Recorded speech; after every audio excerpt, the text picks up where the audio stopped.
Okay, what's up? Let's go. Second half about to start. Guys, we are in 2026. This is the World Cup. Are we actually having Ronaldo versus Messi debate in 2026 still? Do we have, is this the biggest topic for this World Cup so far? It looks like it. It feels like it. Ronaldo with double. He's briefing everyone in the team what to do. Vitinha, Bruno, Fernandes, they look fed up with him. I'm not gonna lie to you.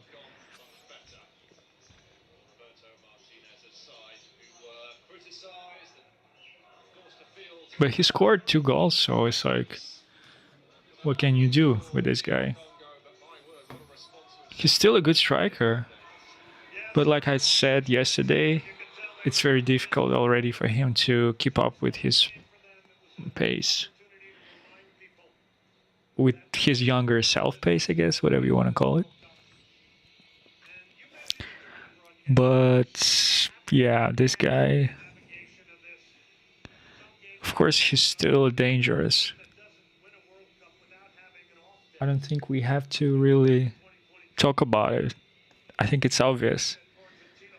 So second half is about to start. Let me do this quickly because I want to start the timer. We have substitutions in Portugal, and João Cancelo subbed off. He actually has an assist in this game.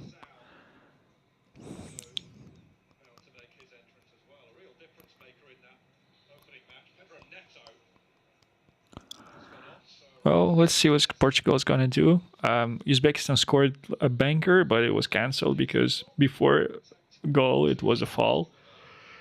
And yeah, definitely one of the Uzbekistan attackers, he kicked the leg of a Portugal defender. That's why they lost kind of the ball. Maybe it was actually João Cancelo, but let's go. But basically, he was subbed off, and yeah, and Uzbekistan player scored a banger outside of the box. Great strike, but it was cancelled, unfortunately. And after that, Ronaldo scored another one. It was a counter attack, and Bruno got the assist. That's his first kind of like memorable action in this World Cup, to be honest, because last game, well, you can argue that whole Portuguese team looked very shaky, but yeah, it was not a pleasant. It was not a pleasant game to watch. Nelson Semedo subbed on 2 players. Look at this, 2 players subbed on. João Cancelo. Oh, look at this. The whole right wing of Portuguese team is subbed. And also 2 substitutions for Uzbekistan, left wing and central midfielder. Let's see who actually came on. So João Cancelo with assist left the game. That's it. He's not going to score anything else, or no actions will be attributed to him. And Nelson Semedo and Francisco Coneixao. I gotta be real with you. I don't know who these players are, where they playing. Well, Diogo Dalot, obviously. What do we have? Mateus Nunes. Gonçalo Ramos, PSG. Bernardo Real, I guess, right? Okay, this guy from Sporting. Rafael Melon. So, yeah. And Uzbekistan, I gotta be honest with you. Portuguese, was it like João Felix? Attempt outside of the box, wide.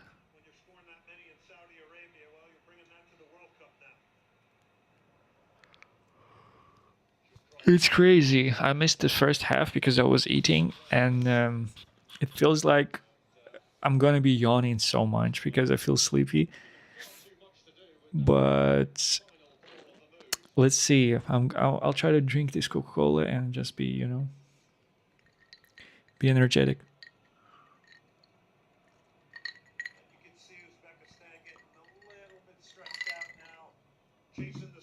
Okay, I'm gonna silence a little bit the commentary because I don't want to get distracted. Let me watch the game and actually try to comment it.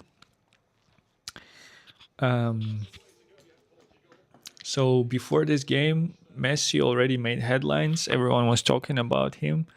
I mean, he scored another 2 goals, so total 5 goals in 2 games for a 43-year-old. That's kind of impressive, I think.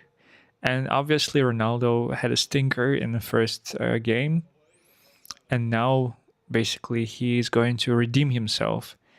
I mean, people were just saying like, and I was saying also that the difference between them, it's obvious that Ronaldo definitely bet on his pace and speed in his peak years, and now when he's in the zenith of his career, or how commentators said in twilight years, you can definitely say that his you know his game is kind of like took a toll because of lack of pace.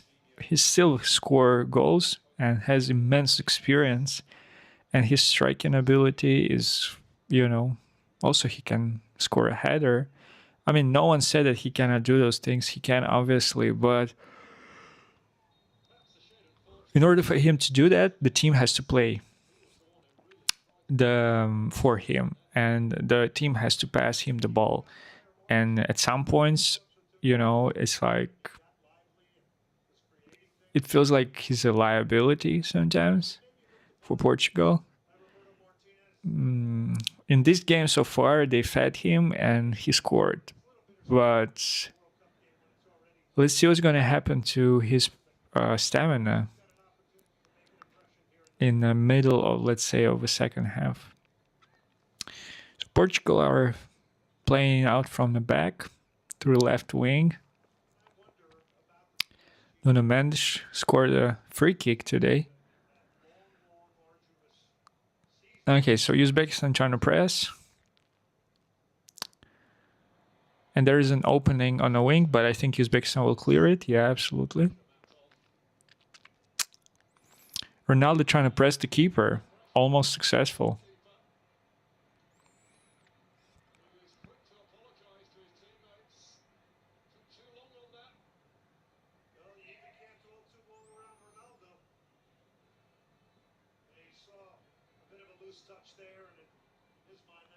Not gonna lie to you, the first half was mad dynamic and eventful.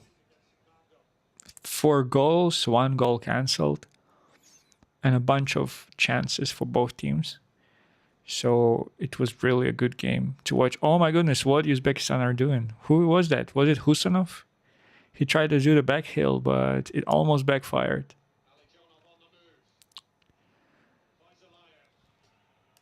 Okay, Uzbekistan on the attack. Look at this shot on target for Uzbekistan. It looked like it was a slight deflection, but maybe not. Let's see. No? I mean, that's a classic kind of like drill for a winger. You sort of like move centrally, you gather defenders around you in front of you, and you score when you see an opening.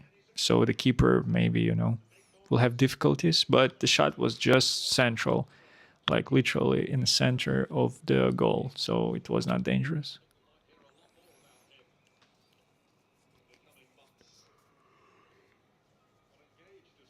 Today news broke out in the morning again about, I mean, yesterday in the evening already people were talking about it. The fact that Tottenham entered the race for Mateus Fernandes, and it seems like Manchester United is losing this race, losing this battle to sign the player. But like we talked before, and I expressed this opinion also.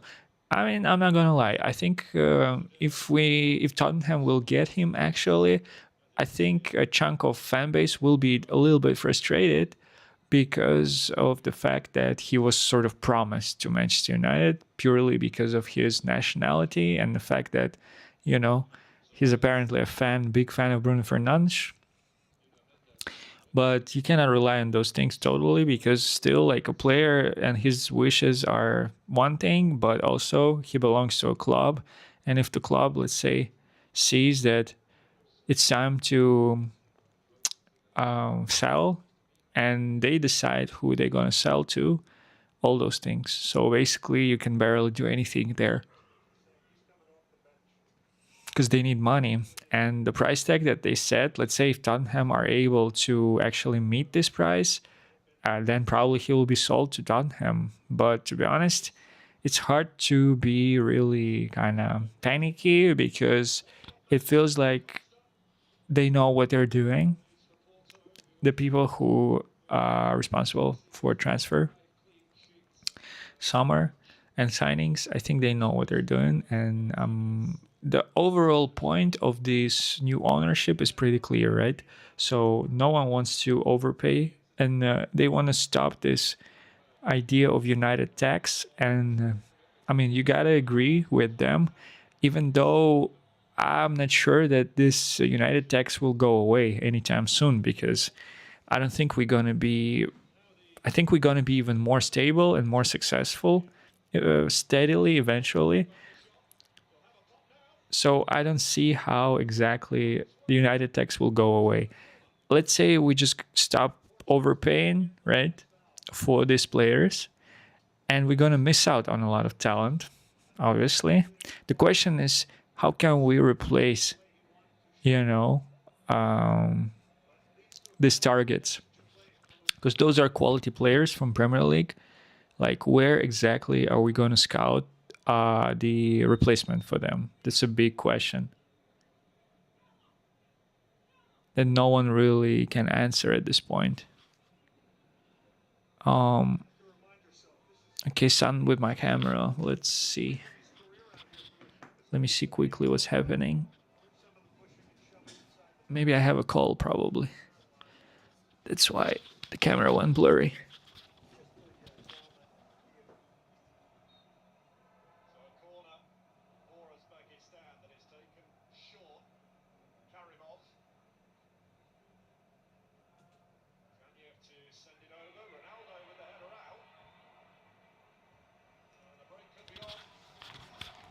Okay, should be working now. Huh, it's not working. Wait a second.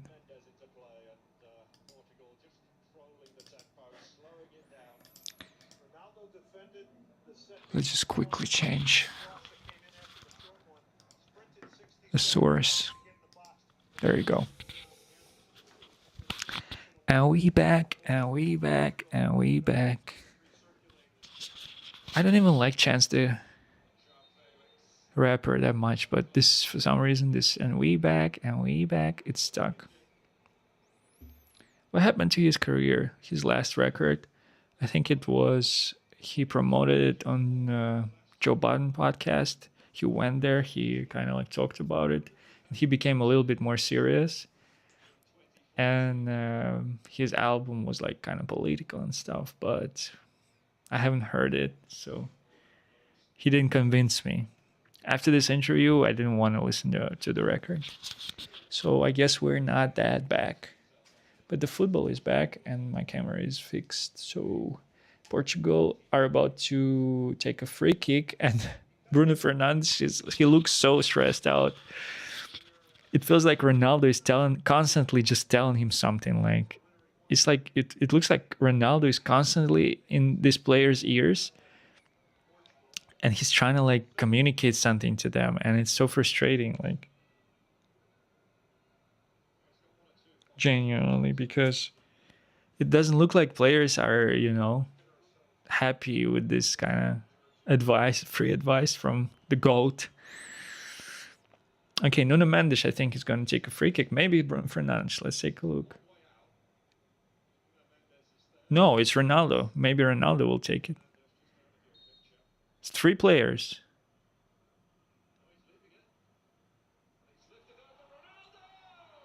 Oh, okay. So they try to play this set piece. Ronaldo is like, I'm injured, but I don't think so. I think he wants a penalty. But like, it's funny how he's asking for those fouls. But like, I remember he was asking for those fouls when it was like 2007, like 19 years ago. He was asking for these fouls, and referees were not giving these fouls. And he's still 20 years later, he's still asking for those fouls, and they're not being given to him. But he's still asking, like, and it's crazy to me. This sort of like trait of Ronaldo, I never liked it. I enjoyed his like determination and like his discipline and ability to convert. However, this aspect of his game where he's always like complaining, I also don't like it about Bruno Fernandes in the Premier League when he starts, throwing hands and crashing out. He's still like, it's not like when he starts doing it, he's out of the game. It's not true. He's still in the game and he can still perform and he can still, I mean, find his game after that. But in those moments, it just looks like, I understand he's a human being, he's a person, it's his type of character, and that's why he behaves like this. But at some points, it's just so frustrating. Okay, Portugal with the fourth goal. It was scored from corner kick, and the goal scorer is not even clear who scored this. João Felix, someone in this commotion was able to tap it in after the Bruno cross. Camera just showing us everyone, Uzbek key players and also Portuguese players, but it's not clear who actually scored. Maybe it's own goal. Oh, how many deflections were there? Yeah, it's own goal by Husanov. The ball was deflected um, of him, his chest. The ball hit his chest, and then he just bounced in the net. I don't know if it's possible for defenders to minimize this kind of, because it's a chance at the end of the day. Set piece coach, I guess, is getting the praise. So it's not clear if it's possible to minimize the chance of scoring for opposition if you're a defender who's defending this type of set piece. But at the same time, it feels like players who end up, you know, scoring this type of own goals, it feels like they're like not super duper like in the game, if that makes sense. Because when you're in the game and you're active and you're like, you're there present, you'll probably like, I don't know, will you avoid this type of contact? I don't know. But it feels like you'll be able to maybe pick the position better or something like this. Or be more like agile or. Okay, so Uzbekistan, they're still trying to do something. I respect to them. They're still attacking. Maybe they will score. But that goal that was cancelled, I mean, you cannot say that it was, how to say. You cannot say that they were robbed or something because there was a foul. You got to be honest. You got to be real. There was a foul. So it is what it is. But it's good at least that the game is watchable, because some of the games that already happened, it was so difficult to watch it. You were falling asleep literally because nothing was happening. There were like spikes of something, activity, dynamic chances, moments, and something. But other than that, it was just that. So Bruno Fernandes will not get an assist for that because it counts as own goal by Husanov, and we don't get assists on own goals. So yeah, but it was his kind of like placement of the ball from the corner that led to a goal.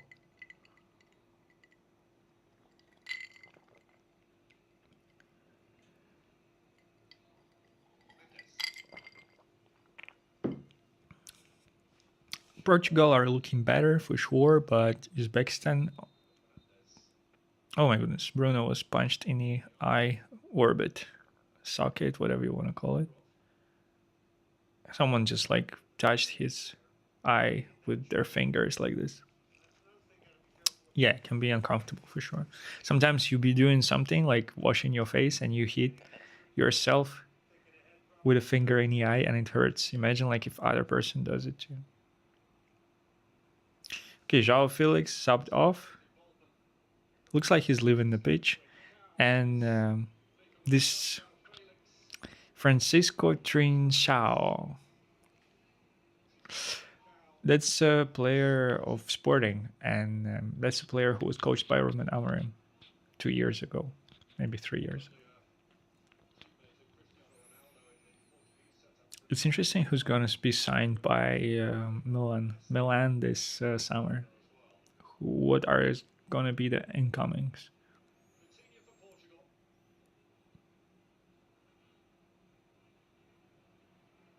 Okay, so Portugal continues and they're searching for another goal.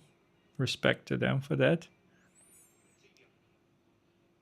Because they're capable of doing it, so why not? Maybe they want to give Ronaldo like a third goal, but I'm not sure. Like judging by their communication on the pitch, it's really I'm not really sure that they are trying to like give him a third goal because everyone just kind of listens to him and the look on faces of Portugal players when Ronaldo is around or when he's talking to them directly, it's the look of annoyance and just like being fed up. It looks like it. So I'm not sure that everyone's just trying to play ball to Ronaldo at this point. I think they just want to attack. They want to score another one. But I'm not sure that they're on a mission to give Ronaldo a hat trick, honestly. And all this, like, conversations that like Ronaldo is like has a cult status in the national team and he's like a dictator like Mbappe or something like this. I think it's a false. These are false accusations. I don't think so. He's definitely the richest, the most experienced, the most famous player in their squad, but in the team. But he's just one guy at the end of the day on the pitch who's like, who's not that sharp anymore. So, I think they just kind of listen to him and just like nod, like, yeah, yeah, Unc, for sure. And then they just like, play the game. And if you can pass the ball to Ronaldo at some points, you pass it. It's not like you ignoring him completely, but also at the same time, it's not like you play all balls to Ronaldo because like they have too much quality in Portugal squad to be just playing balls to Ronaldo all the time. Doesn't make any sense. Uzbekistan with a foul, and it's close to their box. So Portugal with the free kick, which is can be dangerous if you cross the ball properly, and then you have players who can. Yeah, it's a foul for sure, and then you have players who can. Oh no no no! My guy Uzbekistan player, he shows that he was playing the ball, but he hit the leg of Nuno Mendes, obviously.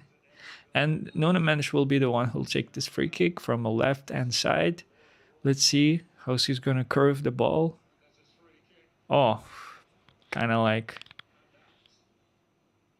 not a bad cross, but no one got on the end of it. I mean, Portugal players. Okay, now Uzbekistan on the counter.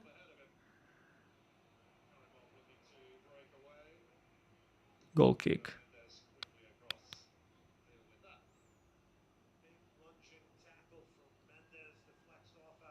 I don't think anyone will be mad at Uzbekistan for losing 4-0 to Portugal. At the end of the day, they scored, but it was cancelled. But it was a good goal, so they they have something, to not talk about, but to be proud of, I guess. I mean, making it to the World Cup already, it's like I mean, it's a good thing.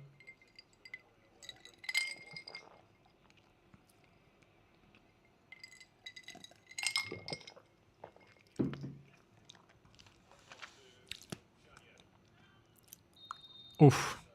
Now it's a foul by Portuguese player. And it's a yellow card, by the way.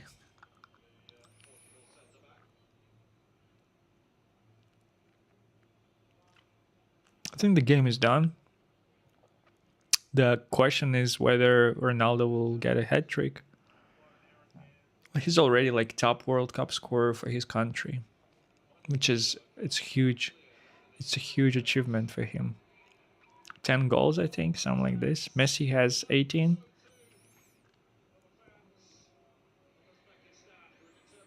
I don't know why I mentioned Messi in the same conversation, but I don't know. Messi is different still, guys. We gotta be real. He's just a different gravy altogether. Hydration break. Or some people will say the end of third quarter.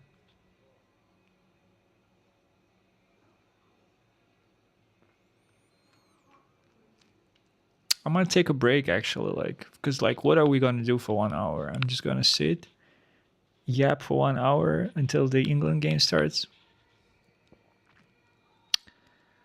They're showing the view outside on the stadium,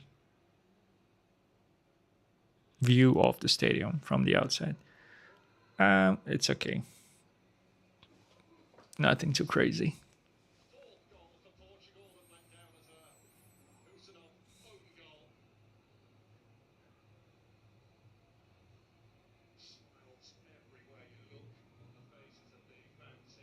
Are they playing in the United States or in Mexico?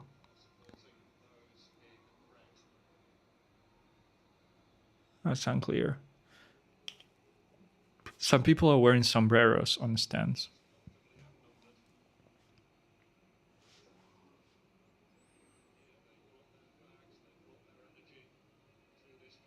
Are they really drinking Powerade?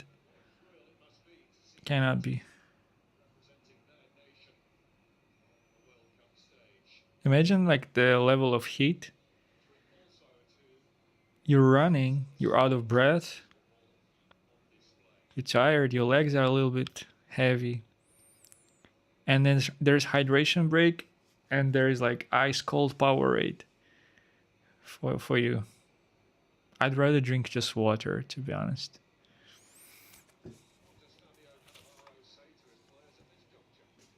Because this stuff is like, it's so sweet and like, imagine like the aftertaste. Like you took a sip of that and then you go back to the pitch, to the game, and you're running and you feel this like sugar, like kind of like, aftertaste in your mouth. Came to see the goat, CR7. Okay. Okay. Okay, Ronaldo with a tucked in shirt. Can you imagine that? Talking to referee, asking for something maybe. Like, next time, please give us a penalty. I gotta score a hat trick.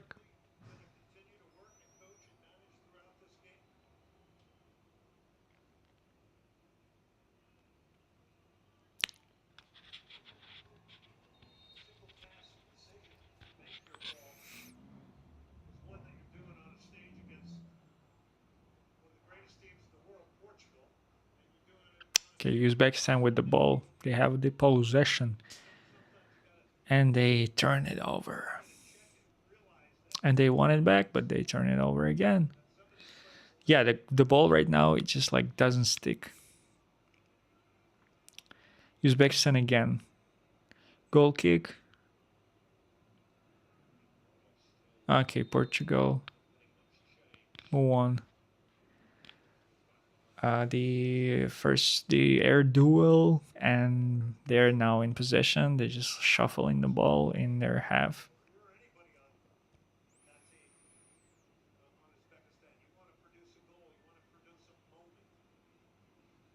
It would be nice to see actually a legit Uzbekistan goal, but so far, I don't know where it's gonna come from. It feels like it's gonna be a strike outside the box. Ronaldo tried to go for the third one, and it's a goal kick.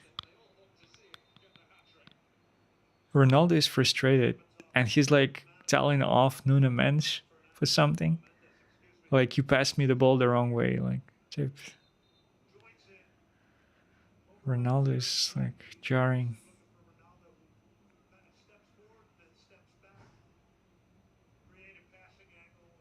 There's a level of kind of like anxiety that comes with Ronaldo.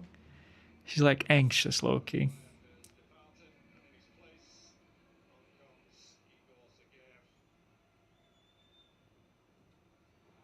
He's anxious to score or something like this, you know? Okay, he tried to go for the third one, but the keeper denied it. But how the hell Uzbekistan lost the ball in their own box? They were trying to play out from the back. I won't be surprised if they did that. You know what? Something tells me to do a stream England on Twitch. I'm gonna keep uploading videos. Oh wow, no, it was a goal kick, but Ronaldo was basically in front of the goalkeeper. Oh my god, he's so like anxious to score a third one, and it's on his face, like he's like pissed off that he can. I just don't get it about Ronaldo. Like, is it a part of being a goat? Like, you know, like he is. You got to be this kind of like, you know, petty about scoring those goals. Like, my guy, just like play for a team.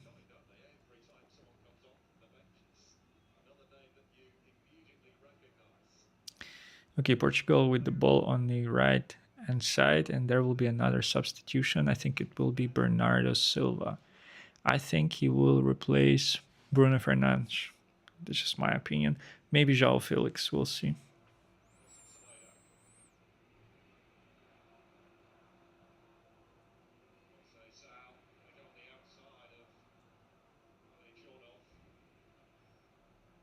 I think there is nothing. I mean, there are some things that I don't like, but one of those things that I don't like is like the wing back or just a winger with no like skill, no dribbling, nothing. A type of winger who's just like trying to like kick the ball and run after it. Ronaldo Loki was doing the same thing, but he was doing the little chops, like little step overs and stuff. But like Valencia, for example, if someone remembers Antonio Valencia, the Ecuadori 7 and 25, João Neves subbed off. That's a shocker because João Neves is a central midfielder and Bernardo Silva will play centrally, or someone's gonna take his position. I don't know. I don't think Bruno Fernandes will drop deeper. I think Bernardo Silva probably gonna play there with Vitinha. Who's gonna play with Vitinha in the central midfield? Unclear. So yeah, it's like nothing worse than like a winger who does that all the time because it's like, bro, you don't have any like 1v1 skills. Like you cannot dribble. Like I'm not asking you to be like Neymar Jr. or something like this, do the rainbow like over the head of the defender, but like have some skill. You know, it's like do something. Don't just like kick the ball and run after it because like it just looks so bad. Like, and it's not effective either. Because if a defender, you know, have a good starting speed, or if you know they have good like positional um, kind of like skills, you will not go past the defender, and you have nothing else in your arsenal. That's it. That's like the only trick that you have. I'm reacting like why I'm saying it because I'm reacting to Portuguese number 25, like this winger that came on, and it's like frustrating, bro. He's just like moving back and forth with the ball and he cannot even like, you know, do anything like. Okay, Portugal turned the ball over and now it's Uzbekistan on the attack and it looks like they can do something here, but it's too late probably already. And there is no one in the center of the box there open to cross the ball, so they just kind of try to. Oh, okay. Okay, so Uzbekistan are like they're not shying at all. They continue finding this goal, looking for this goal, and another strike outside of the box. It's a good strike. It's not like on target, but it's close. Over the bar. Uzbekistan.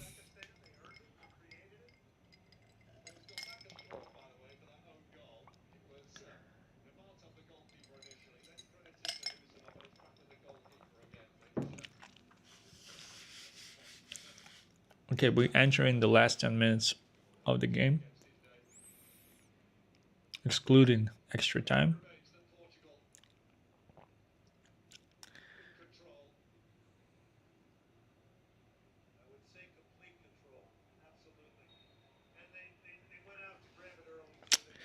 The commentators say that Portugal is in absolute control of the game. Okay, let's also update the scoreline because obviously it is.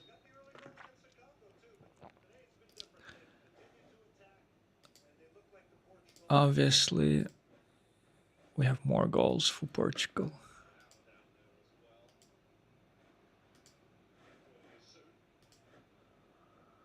Well done, Portugalia.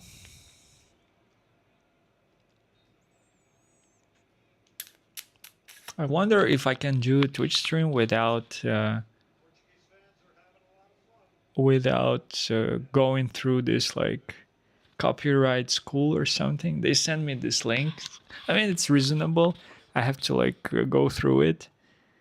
It's like some kind of thing that I need to read, like about copyright and stuff, because I got a strike. But I think I'm not blocked there, so I'll try to do that. Just purely because we have some motion there. There is something like there going on there. Even though like it would be better actually to have some numbers on streams on YouTube because I'm gonna be posting videos on YouTube. But yeah, I cannot stream on both platforms at the same time. I don't think so. I gotta choose.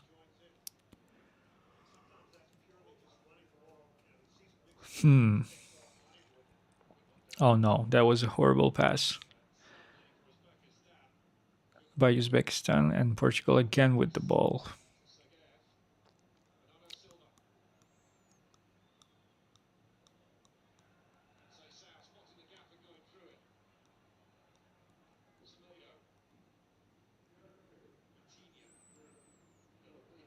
Routine is 23 in the national team, or 22. 23, I think his number is. Jordan number right there.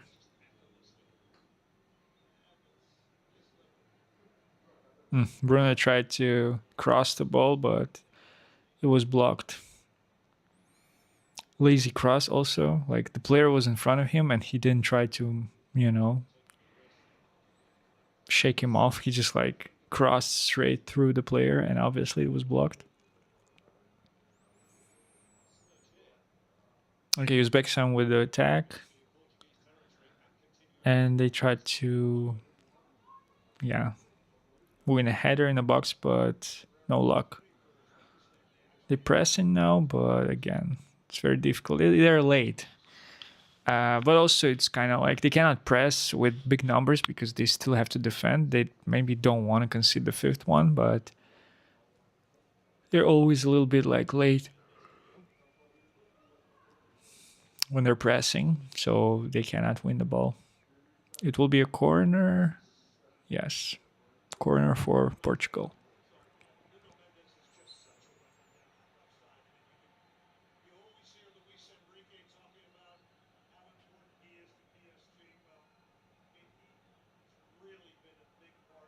Rafa Leao instead of Vitinha.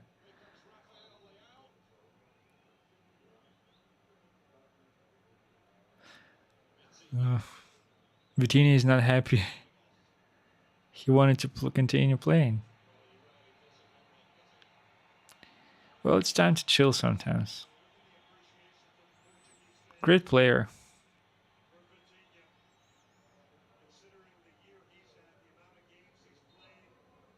I would love to see him at Manchester United, but it's like a wet dream sort of. I don't think it's super real. Why would PSG let him go? Why would he go from Paris to Manchester also?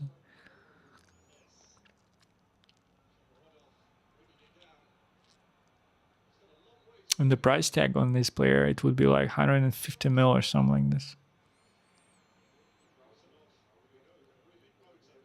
This is the type of player you would pay 100 mil for plus.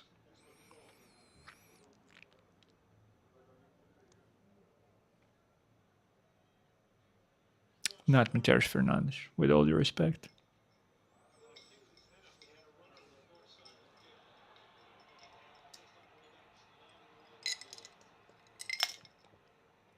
It was absolutely haram touch by Rafael. Like he touched the ball and the ball just like, went away from him like 3 meters or something.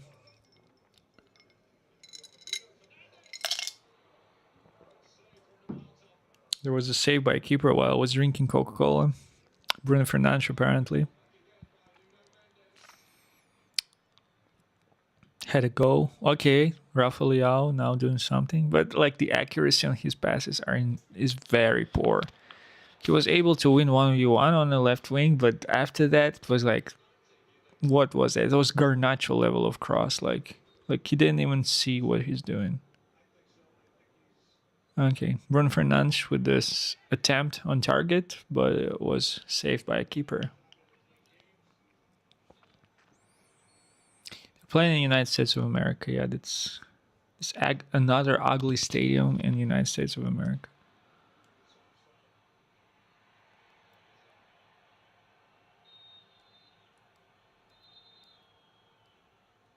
Okay, what happened? Offside, something. Ronaldo in the center of attention again. He's dying. Like he's knackered, absolutely. He's like catching his breath, like looking at the clock, like, oh my goodness, how long I have to play.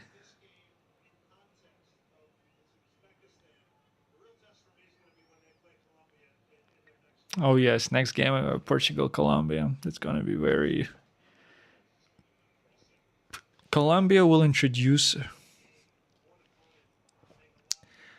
let's say, it's in their interest to raise the speed of the game and to make it more dynamic and explosive. Because Portugal, they can maybe match it. However, Ronaldo, for example, right, he cannot match it. Some other players, technically, maybe they can outclass Colombia, but in terms of speed, pace, and like dynamism, whatever you want to call it, aggression also, I would say Colombia are more aggressive than Portugal. So I think it's a good opponent. Toughest game so far it will be for Portugal, in my opinion. You can argue that their first game was also kind of like tough for them, but not from the point of sort of like headline of a preview. Because on paper, Portugal Colombia, it looks really interesting. And then also the situation with obviously the things that I just described, that Colombia will basically bring different energy to the game. It will be up to Portugal either to match it or neutralize it or do something with it. I mean, Uzbekistan are slowly losing this game.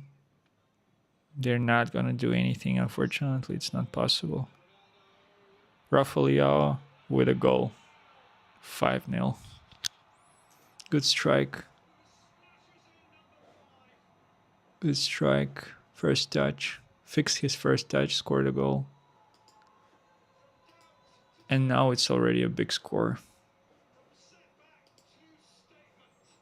Every time Uzbekistan concedes a goal, they show Husanov. And he's like, why are you showing me? It's like, It was my mistake also, again. Yeah, but here you cannot do anything. They're just like so pacey. The right wing crossed the ball. Ronaldo was not able to convert, but Leao was.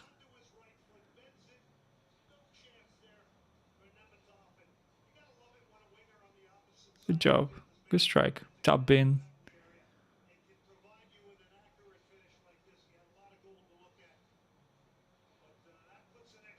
Martin is happy as hell.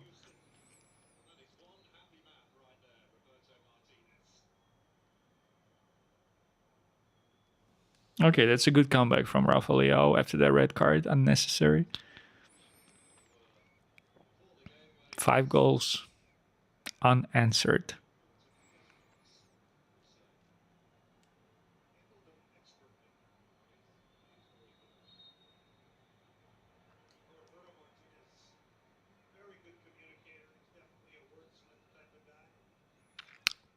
Uzbekistan just want to end this game. I'm sure.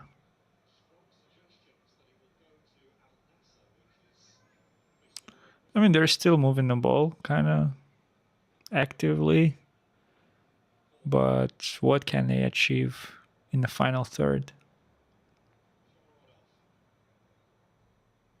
Very difficult. Bruno Fernandes dropped deeper, I think. He's playing there now with probably Bernardo Silva, would be my guess.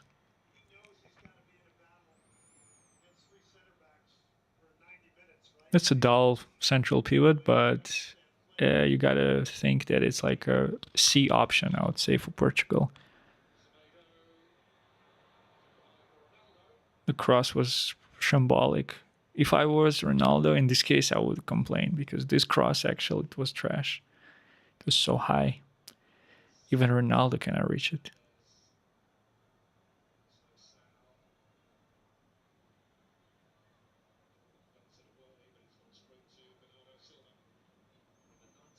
Oh, one touch football by Portugal.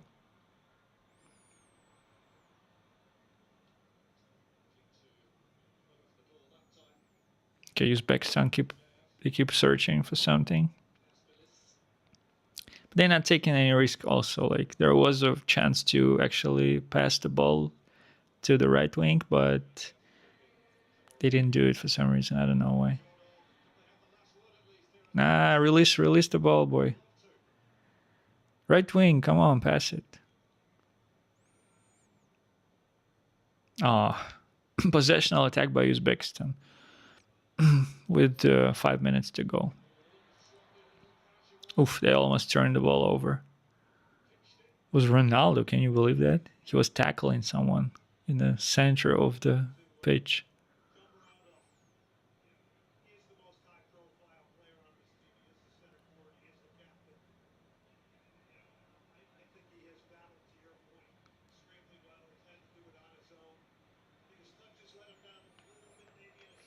Okay, what are we looking at?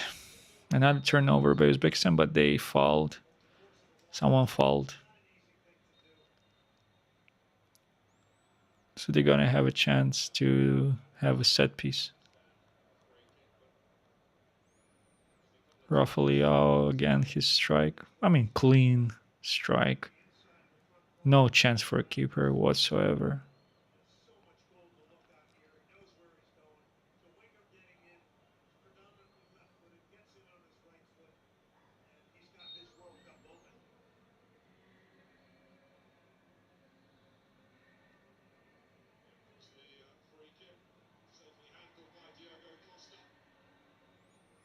Maybe Uzbekistan can win their last game. But here, I don't think they were. Fabio Cannavaro, I don't think they had maybe a chance in the first half. Had they scored, had they actually allowed that goal, in this case, it would have been 2-1, and maybe, But again, second half, Portugal, they just kept, searching for a goal, and they found it because the quality in the team is just like, it's too good not to score. When they actively trying to. It's not that case when you actively trying to do something and you're just failing because you don't have quality. It's not Portugal case at all.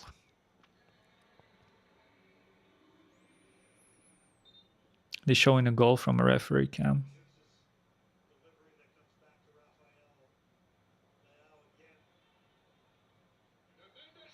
Oof, almost sixth goal from Trin Sao.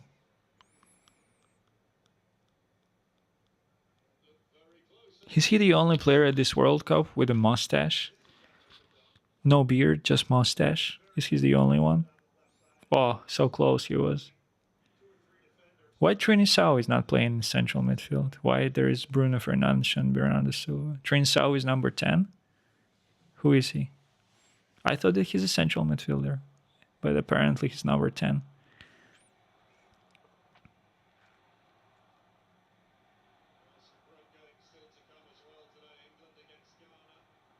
Let's be real. Bernardo Silva and Bruno Fernandes, they have no business being in that sixth position.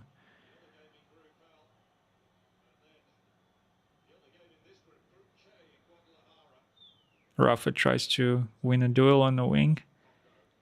Oh my goodness, don't do this, Rafa. He started pushing, shoving the opposition. Oh my god, he's already like arguing with someone. He will get another red card. This guy is like, he doesn't learn anything. Crazy.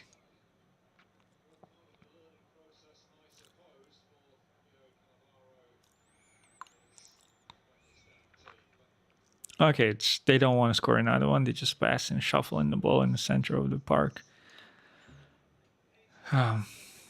Okay, Portugal in the box on the right.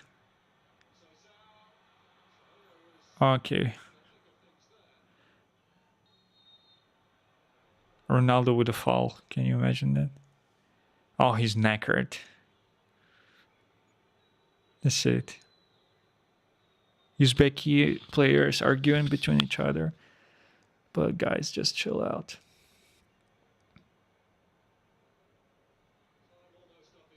Oh, Nuno Mendes. He set up Ronaldo, but he's knackered. Ronaldo was too late to this ball, but it was his chance to score 3 goals. So there you go. Ronaldo fans, CR7 fans, be happy. Your goat scored 2, and he had the chance to make it 3, but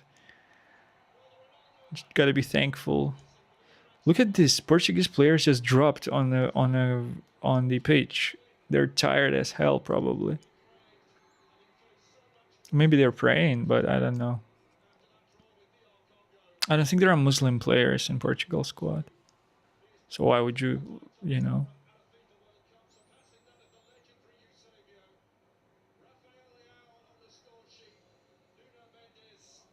I mean, what can you say? Uzbekistan, they played a game, they lost the game against Portugal.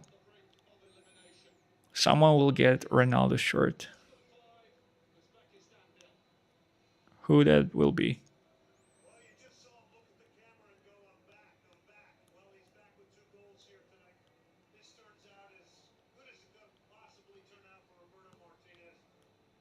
Oh my god, Husanov. Bernardo Silva telling Husanov not to cry. He's probably sad because of the own goal, but like, come on, like.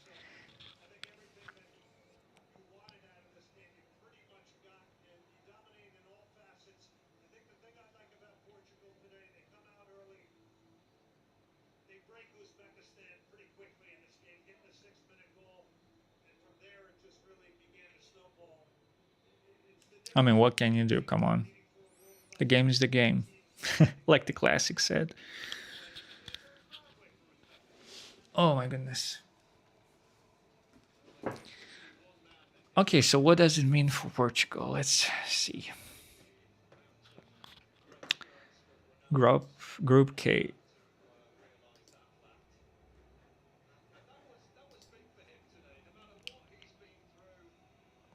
Okay, so Uzbekistan is out of competition.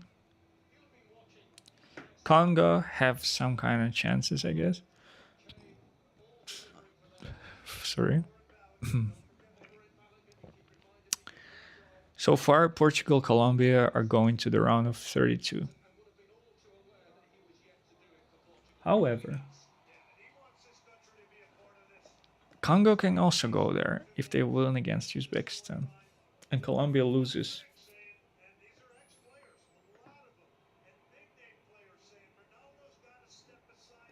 But why would Portugal try to win against Colombia? Because they're already like.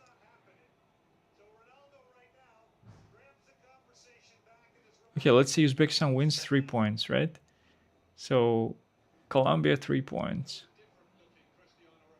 Let's say Colombia wins, they have 6 points.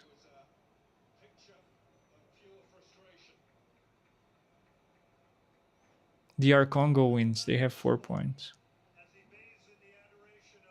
And Colombia, so theoretically, Portugal, Congo, they will have same points, so it will be decided on goal difference. But they just scored 5, so of course, like Congo have to score like mad goals against Uzbekistan, which is not gonna happen. So yeah, I would say these two teams are going to the playoffs. CR7 fans happy as hell.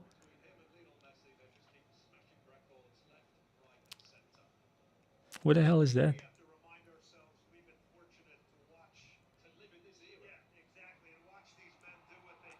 Diogo Dalot.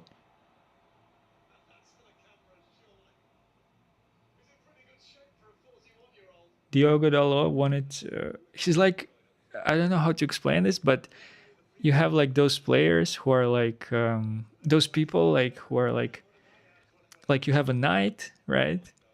And you have like assistant of a knight or something like this, like a person who carries the weapons. It's like Dalot in Ronaldo. I'm not gonna lie to you. That it is how that's how it is with these two guys. Ronaldo is like a knight, agent knight, and Dalot is there, like to assist him at all times and just like make sure that he's comfortable and stuff. He got the shirt.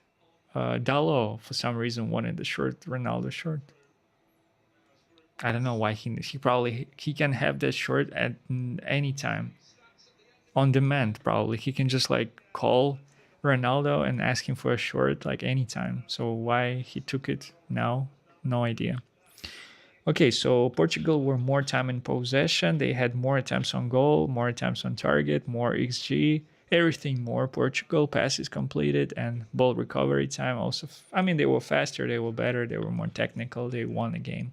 What else can you say? Nothing. Well deserved.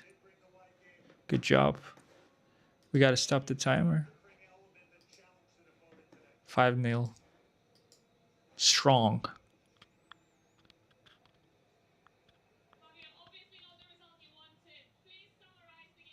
Fabio Cannavaro, coach of Uzbekistan. Post-game interview.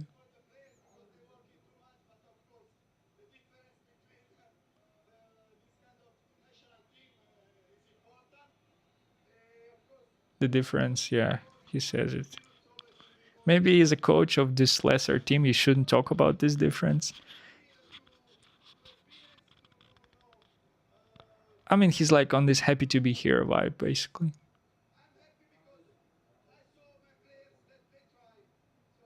Yeah, he's right. He said that he's content because his players tried to score, and it's true. Uzbekistan, they weren't defending, they weren't doing haram ball. They actually tried to play. They had shots on target and they had shots on goal. So you cannot be mad at this team. And really sad that Husnov was crying after the game, but come on, it's not his fault, obviously. And no one will blame him, I'm sure. Like all fans and player and everyone will, no one will blame him for the own goal. Okay, so what are we looking at? The games that are approaching, they're kind of like, I mean, definitely a big one is England Ghana, because I know English squad. I'll watch English Premier League. I'm super I'm most informed about this team. And obviously, after that, we will have another game from the same group where England and Ghana is, which is Croatia, Panama. And after that, we'll have a game from this group where Portugal is. It's Colombia, Congo. And then there will be Sweden, Switzerland, Canada, Bosnia, Qatar, Morocco, Haiti. And then there will be Scotland, Brazil. This is the game that I want to watch. Other than that, I got to be real with you. I don't really want to watch anything of those remaining games, before the playoffs. Turkey, USA, I want to watch for sure. Norway, France, maybe it will be interesting.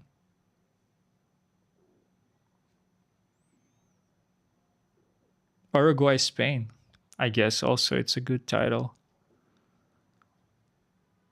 Egypt, Iran. Neighboring, are they neighbors? I'm not sure. So yeah, 2 games, maybe Turkey, Sweden, Japan, maybe it will be interesting. But Turkey, USA, 3 games. Turkey, USA, Norway, France, and Brazil, Scotland. Those 3 games I'm gonna watch for sure. The rest, I think I'm gonna miss it. And I will not be guilty about that. You know what? I'm gonna be so chill about that. Okay, so what are we looking at? Let's check Reddit fast. Let's see what's happening there. What do you think about Martin Baturina as a potential sign? Oh my goodness, where are we going? We're going to the Eastern European market. FK, oh my goodness. It's from another language. FC Barcelona considers Benjamin Šeško as an option if the Julian Alvarez deal falls through this summer. Already? They're ready to sign him? Bro, just sign Rashi.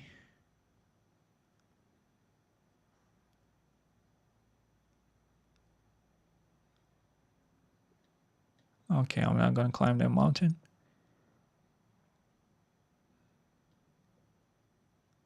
Oh, look at this. Oh my goodness. There was Ilya Topuria face looking like a plum. Again. Manchester United are moving closer to a new stadium. Would you support leaving Old Trafford behind for a modern ground, or is the club's history and identity too closely tied to Old Trafford? Guys, come on. Of course we gotta move on. Of course we gotta move on to this mosque stadium. Of course we gotta move on. I don't, like, someone was saying that it will be demolished, Old Trafford. I think it's a shame it will be actually demolished. I think you can keep it as a maybe stadium, like a museum. I don't think anyone would want to play there. Maybe just some kind of honorary games like testimonials and stuff. Of course, our men and women teams, they want to play at this new ground, and they should. But this stadium, of course, it's iconic. It's also like this design, right? This architecture. It's like, it's so like old school and just good. And this one is like so futuristic. And to be honest with you, I'm not mad at it. I want to visit this stadium, but only because it's Manchester United Stadium, not because I'm impressed by this design or something like this. I would be more actually content if they went with something more brutalist, more like, working like class, that I don't know, working class in terms of like industrial, something that resembles this type of structure. You see these houses around, they look like just so same, and like one line, everything is so like strict, uneventful, and a little bit like primitive, brutalist, it's like. But here it looks kind of like moderny. I don't know how to explain it. Like everything is like round shape, circle shape, oval. Even though I'm not against it, I think it's a great shape for a stadium, and I said it already before. There is something there that, in my opinion, if they actually like forgot about the trend that you got to do circle shapes and oval shapes, water drop design, and they went for something more box shaped brutalist, I think they would win so big from that, because they would be different in this case. In this case, the design of our stadium would be different to any other stadium anywhere else, and it will be Manchester United Stadium. It will be like a trademark. And right now, the trademark are those like minarets. I don't know how to call them, those towers. They are basically right now in this current design that is apparently approved. Those are the trademarks. And I don't know about this, honestly. This Carrington facility that was built by the same architectural bureau, it's good. I think inside it looks very nice. There is a lot of wood. It looks very warm, the interior design. But the stadium, I wish they went for something more box shaped, like Brutalist. It would have been so dope.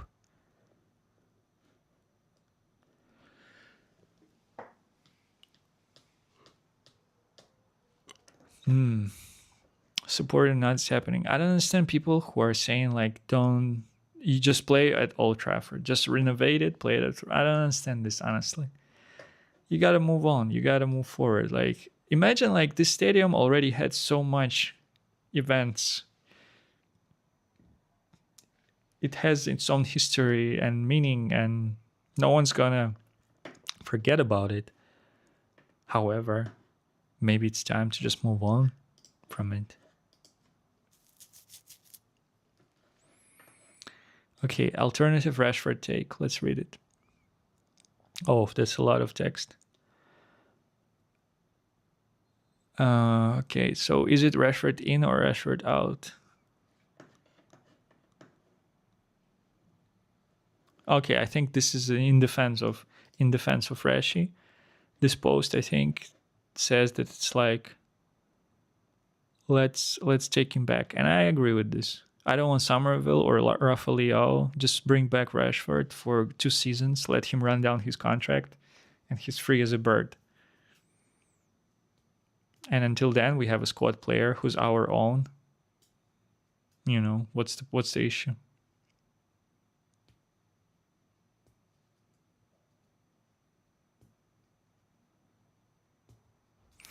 I mean, this take, you see. So it's like, oh, thank you. It's a good read. So it's a Rashford hater right there. You can say, you just know. However, a player at that kind of salary to be used as an impact sub is just bad business. Hold up. Wait a minute. But who gave him this salary?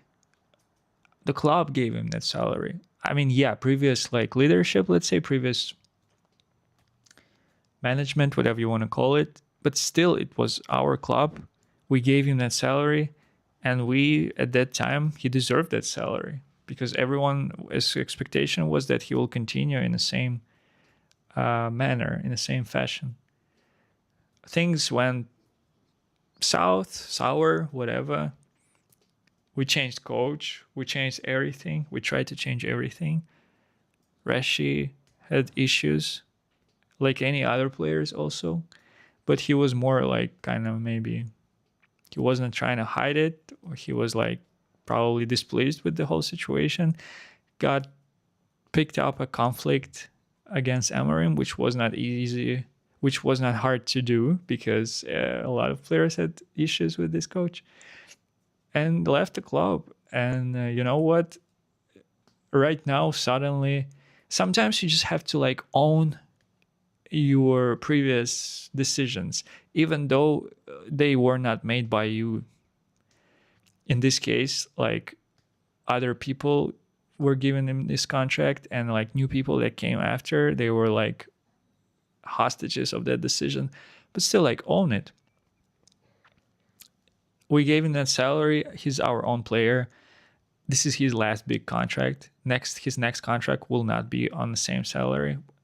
he will not be on the same salary. So like pay him this money. He's our own, and he can give us some impact in the attack for sure in Champions League and in Premier League.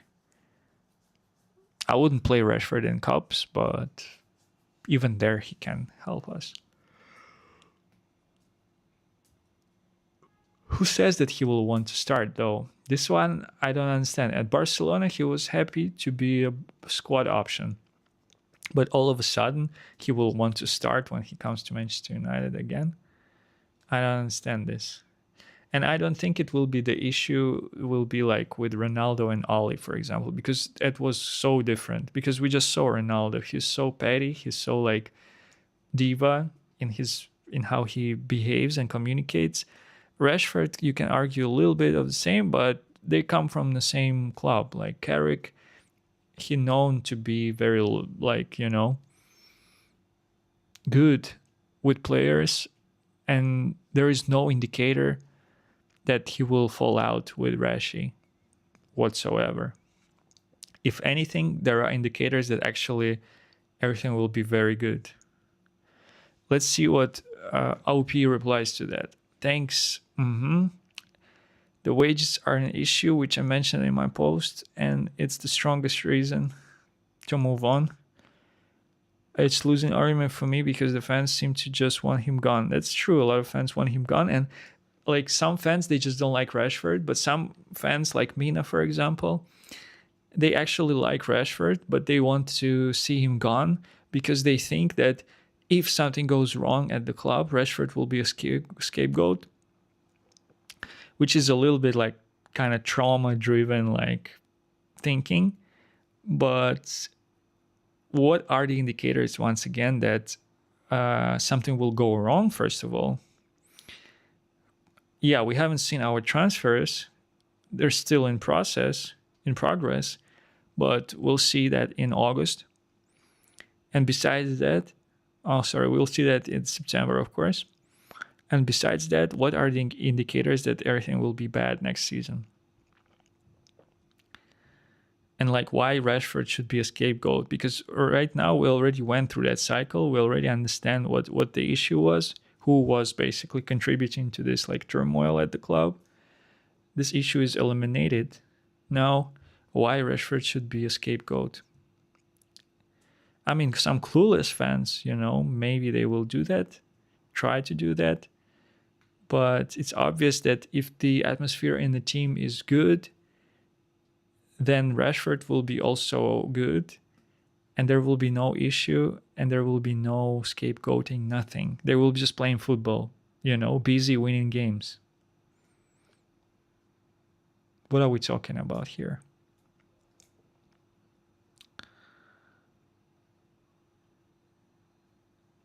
Okay, so someone is saying that like if we sell him, it means we will get like 30 mil, let's say, which is a robbery. 30 mil for a player of Rashford, it's like come on, you're getting away with murder. It's such a low ball like price. He actually like worth at least this money. But they basically saying that if we sell him for like 30 mil, another 30 mil, it's his salary basically.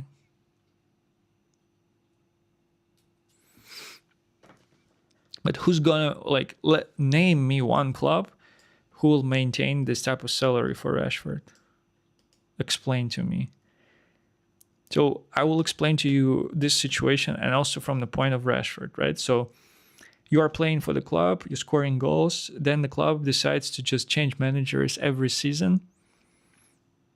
Maybe you under the weather because of that, like you're frustrated. Maybe you also have some issues like with in your personal life, etc. So you have experience in like a deep in form, right? And then coach comes that like basically tells you that you're not doing enough. And who the hell are you? When you should be actually asking who the hell are you? You should be asking that question to the coach that came, right? But because of being like hierarchy and subordination and all those things, you have to, of course, listen to your manager, and you have to like make him happy and stuff. So You have this contract. You go on loan, right? You still getting the same salary, mind you, right? So then let's say the deal, permanent deal to go to this club of your dream, from Rashford perspective, let's not say it's a dream club, but it's a club where he's comfortable, right? He said it. So basically, imagine. So this club says, like, politely declines, right? And says, like, I'm sorry, but we cannot, like, sign you on permanent. And what are you left with, right? You're still on a contract with Manchester United, signed to this club on 300K a week, right? And some other clubs, like from England, coming for you and knocking on the door, but they're not offering you 300K a week. So being also a graduate of academy, Manchester Academy United, how the hell are you supposed to go and play for Arsenal? My question is. On less money also. But at your home club, the situation changed once again, and there is a chance that everything will be actually okay. Because there is a new coach who's very, like, I wouldn't say down to earth, but he's at least, like, responsive. Like, you can at least, like, communicate with him. So from Rashford perspective, I'm staying at Manchester United. Regardless if I play or not, I want that money. Because it's not like I finessed the club. The club gave me the contract because I deserved it at that point in time. So why am I supposed to just suddenly, renegotiate? Especially if the overall situation at the club, you can still say it's like unstable, right? Right now it's stabilized, but no one knows what's going to happen tomorrow. And from Rashford's perspective, right, he can double down on this idea and he can use it as an excuse, sort of, right? In negotiation, he can use it, the fact that everything can change once again at the club. So it's like, give me guarantees, right? Or something like this. Or just keep paying me this money, like, for the next 2 years. Like, I don't understand how Rashford's supposed to just, exit this contract with this money and go and play, like, for other English team for, let's say, 200K a week, losing that extra 100. Like, why exactly? Because he just wants to play so bad for the team that is actually competition to Manchester United, direct competition. Doesn't make any sense to me. So the fans who are desperately trying to offload him, still, I think you gotta, like, rethink some things. That's my just personal opinion. Okay, so now I'm a little bit paranoid about these strikes. So let me check my email just to make sure that YouTube didn't send me anything which would be considered as like a strike or something. No, all good. All good.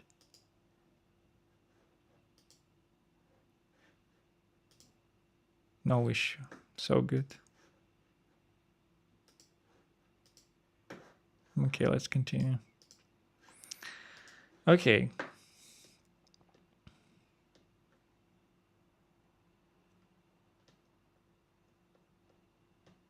Ideal situation is that he stays at the club, let's say, right, and does a pay cut, salary pay cut. But in order for him to do that, his relationship with the team, with management, with ownership, with executives, it has to also, like, they have to be on good terms in order for him to do that. And it takes time. So I don't understand the Rashford hate, and I also don't understand people who just desperately want to offload him at all costs, even if it's, like, illogical or just doesn't make any sense.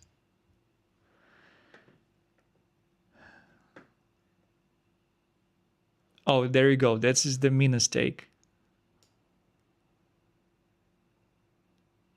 Nah, this is so pessimistic. This is such a negative take.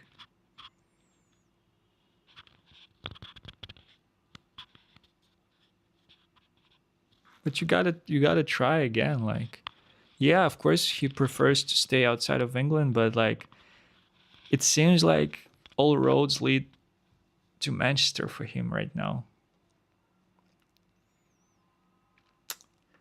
He can maybe finesse a move to another club in Europe, but at what cost also it will come to him. And which team exactly will be okay with paying him this kind of wages? Because still Manchester United will be paying him, let's say, a fraction or a half or a bigger chunk of that salary, even if some other team decides to loan him. But at this time, don't loan. Like, he had a good season at Barcelona. You saw what he can do, what he can offer you. Sign him, right? If you are a team, European team, sign him on a permanent and offer him a different salary. But again, Rashford, it's his last big contract. He will not get, let's say when his contract runs out, this 300K a week runs out, right? 2 years later, his next deal, he will not get 350 or 400. That's it. He will go lower. And like, why would you force this decline right now? Just don't do anything. Get this salary, get this money, and just stack it up. Play some games, score some goals, give some assists. Maybe reintegrate yourself into the first team and like enjoy football. And enjoy your money. And you know what? What's the issue?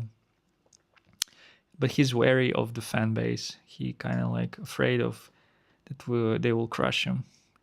But in order for this not to happen, Carrick has to have eye to eye with Rashi. They have to meet together, talk, and Carrick has to make a statement. And also maybe a board or ownership, they have to make a statement like in support of Rashford, like to show fans that they actually, they are protecting him.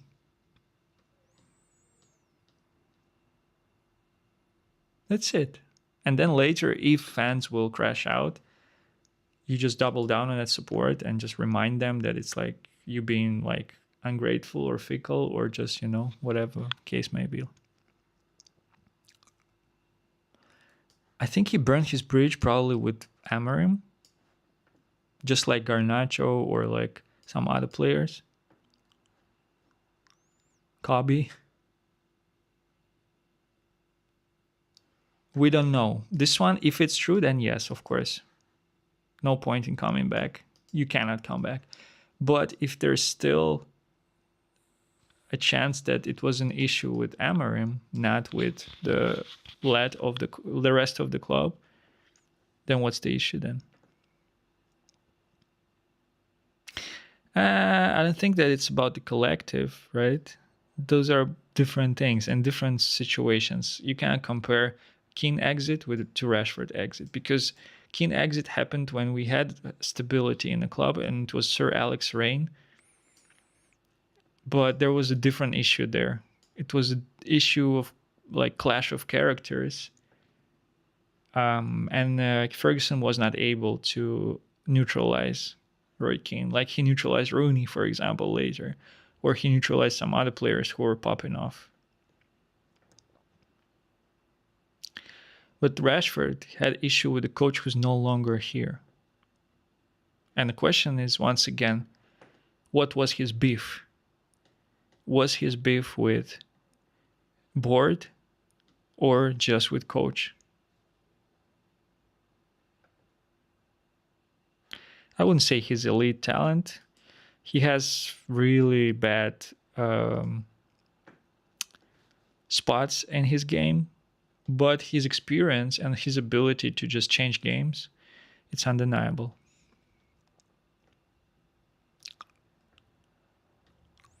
Very skeptical comments, but okay, I think I said everything I wanted to say. about this.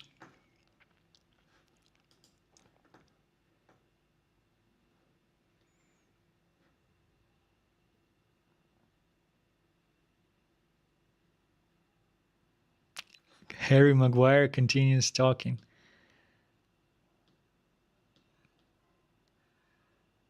Are you worried, for example, like uh, Maguire was not called up for the national team and he started releasing statements like even day before the official squad was published, he was already like, releasing statements. Are you worried about this type of behavior from United players or not? What do you think? Like if he behaves like this with national team, can he behave the same way with the club? I don't know. But he kind of proved to us that he, you know, got a hold of himself and actually drastically improved his game. He showed it to us. So actions speak louder than words, I guess. And also, I'm pretty sure that our club helping him somehow legally with this case in Greece that happened to him many years ago, but it still is an unfinished story. I'm sure a legal team of Manchester United helping him with this stuff. So, like, why would he, you know, and like, what's the reason for him to go at Manchester United? They gave him another contract extension. He showed good performance. It's not because like nepotism or something. Actually, based on his performances, he got this contract extension. Everything is good. So, but what is he saying exactly, right? If Ruben Amorim was still manager of Manchester United now, Kobe Mainoo would have probably been shifted on and be looking for a new club, and he's turned things around. Credit to him. Very true. That's exactly what would have happened. We wouldn't have we wouldn't have had this player in our squad. He would be playing for some other team. Milan. That's a joke, of course. Imagine like Emery was trying to push him out of the club just to sign him later in a different club. It would have been a mistake because he's Manchester lad. He's come through the academy and we want them players in our club to drive the club forward for the next 10 years. And hopefully he's at the club for the next 10 years because his ability to... Okay, so, I mean, they put in a little bit of pressure on his shoulders. But again, if it's this type of pressure where we support him and when we're behind him, like Yamal at Barca, for example, right? In this case, like, what's the issue? Like, of course, stay 10 years at the club, but also let's support you, right? Let's like cheer you. It was a shame to see what happened to Mino, just a kid who wanted to play. I mean, he will be sacked, right? If he will be sacked before Christmas, not necessarily because he's a fraud, but once again because he will step into an environment that will not benefit him, just like Manchester United, right? You can blame Amorim not for, let's say, being like a fraud, but you can blame him for not seeing the situation for what it is, because he stepped into Manchester United situation, and what was his motivator? The salary, the potential, like kind of glory. But you have to be very realistic because it's a big thing and it can damage your reputation drastically.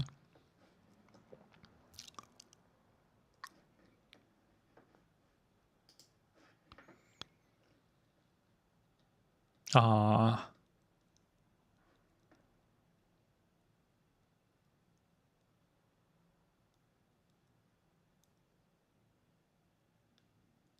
nah. Everyone was crying when he had his last game.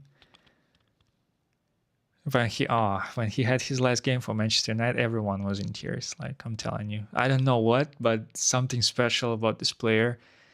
It's just his trajectory at the club, like how he actually managed to, overcome the adversities and improve his own game and like kind of, overcome the external obstacles and just still like give us so many goals and so much joy and like show his like attitude, like express himself, fully on the pitch in our shirt. It was like Wow.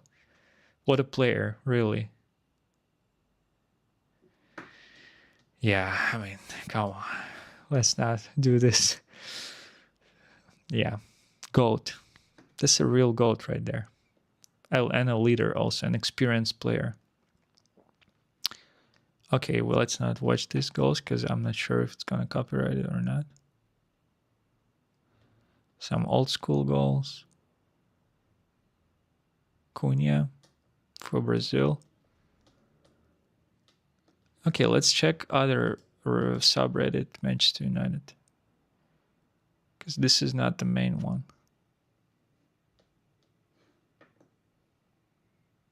This is the main one. The bigger one, let's see.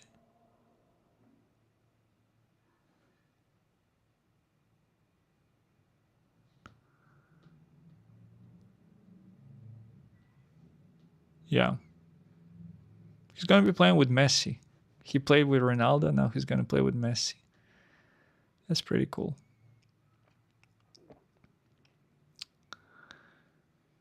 Mm-hmm.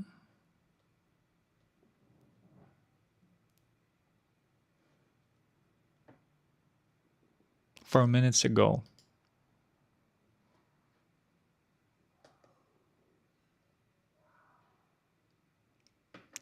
Manchester United reached Matheus Fernandes agreement amid Tottenham interest. Manchester United news: 80 million star agrees transfer terms as shock Marcus Rashford exit route emerges. Manchester United agree personal terms with 80 million star after Arsenal pull out of the race. Tottenham near Matheus Fernandes agreement is London side move 3 days ago, 8 hours ago. London Evening Standard. Is it a reliable source? I don't know.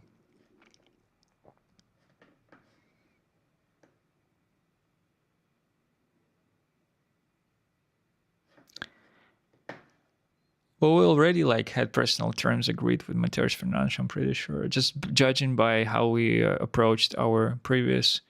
Oh, I love this art. This style of painting. Judging by how we approached the previous signings, we first agree the personal terms and then we negotiate with the club. And that's why it takes so long, because we're negotiating with West Ham and they're trying to do madness.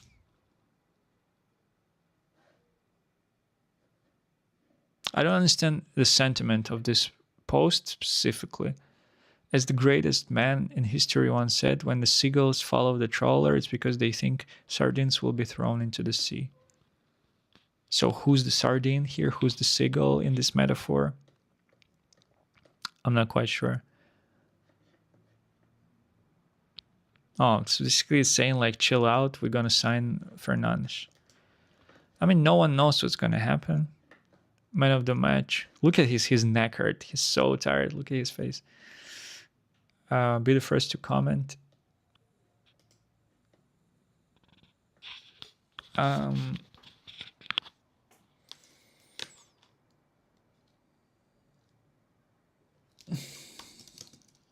Let's see who's in our squad by September. Plain and simple.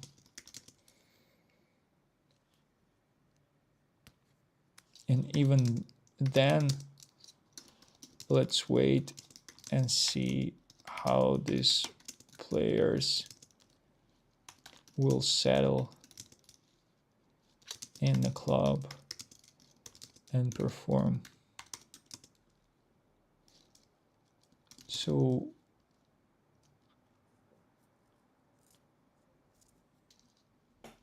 fair judgment can be applied only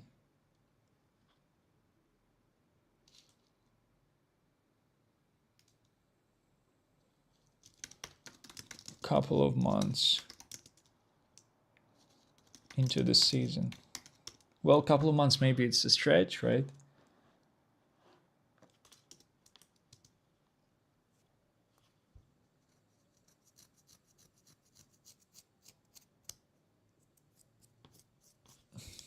Have patience.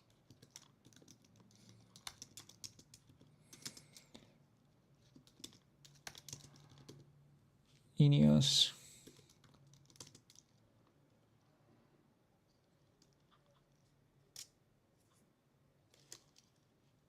Showed us made some good business, let's call it like this, right?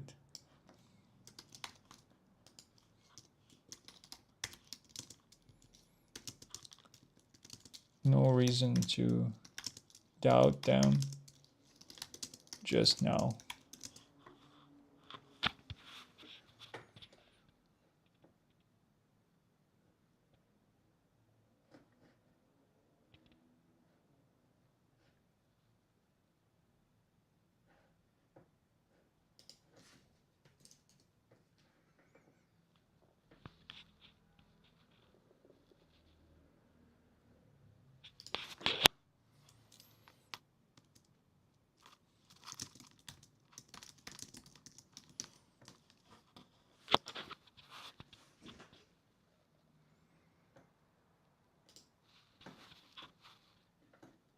Let's see if I'm going to be downvoted for this.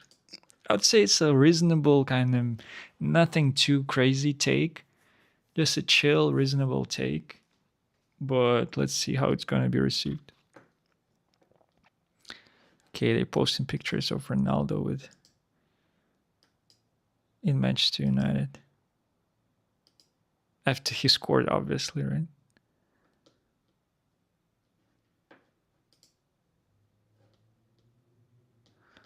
Okay. Okay. I don't want to take any chances.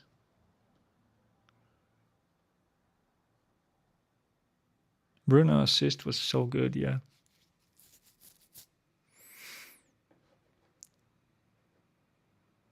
Like the ref cam, like this one, look at this. Like after this there will be another replay.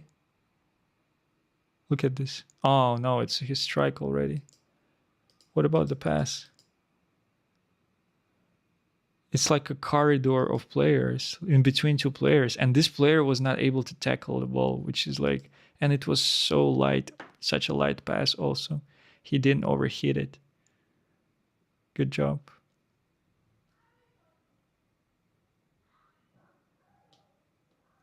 Everyone was asking Bruno to assist Ronaldo, which is crazy.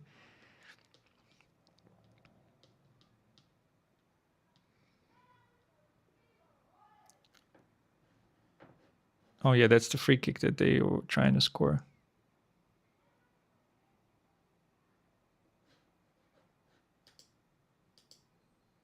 So he ran forward and then they passed him the ball. Oh, I cannot watch this again. Whew.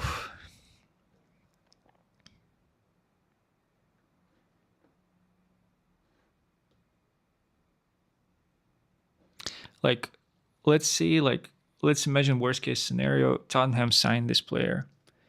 What does it change for us? We still need to sign midfielders. Okay, so everyone was already like comfy with the idea that he's ours and stuff, but let's say it changes, right? Last minute, let's say Tottenham snatches this transfer. Like, I mean, they're desperate, right? That's what does it say about them? It's either they like have different negotiating tactics, which is more kind of like maybe what West Ham wants and expects. I'm not sure that there is a Tottenham tax also. Like some teams, they just hate to sell players to Manchester United. That's just a fact of the matter. So let's say we don't sign, we miss out on this player, right? So what's the worst thing that can happen? We just go for a different midfielder and like we have options. So I just don't get it, honestly. I mean, he's a great player, and I was saying before that I was like, yeah, let's sign this player. He's great. Like we want him, we need him. But let's say that it's not going to happen, like for some reasons, right? Let's say that his position of a player himself is not that steady. Like, let's say that, yeah, he said he wants to play only for Manchester United, but something changed. They offer him more money, and he's like, you know what? I want to play for Tottenham now. So it's like, oh, it's your choice. Like everyone has free will. Like, and this guy also has free will. So if indeed this kind of like rumors and latest reports are true that Tottenham are in the race and he's ready to join them, by all means, we're just gonna find different players. That's it. Like we still have to sign midfielders. It's not like if we don't sign Matheus Fernandes, we're not gonna sign anyone. No.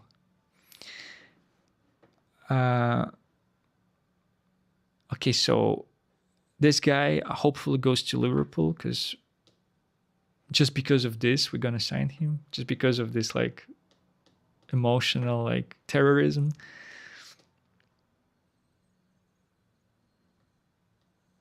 Okay, good job. Just like don't get injured. That's message to Lissandro.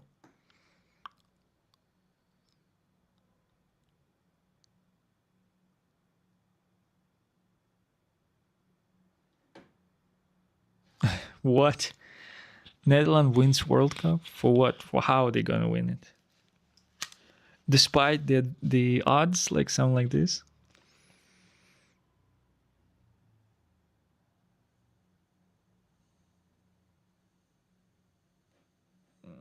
What, just picture of Rooney, like what? That he's like he doesn't have beard? I don't understand it.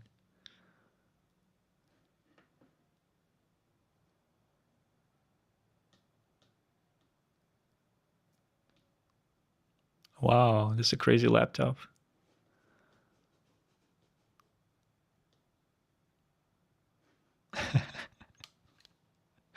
There are levels to this game.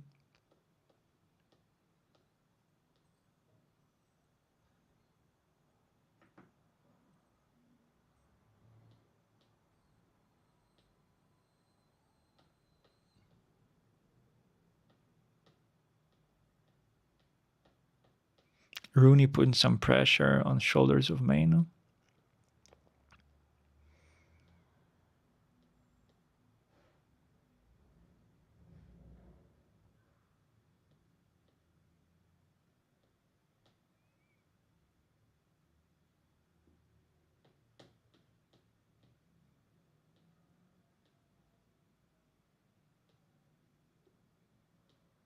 Dalo looks like a teenager here. That's crazy.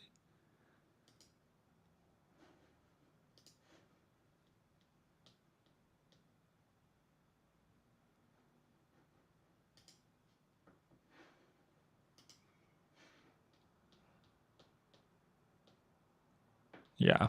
Good job, Cunha.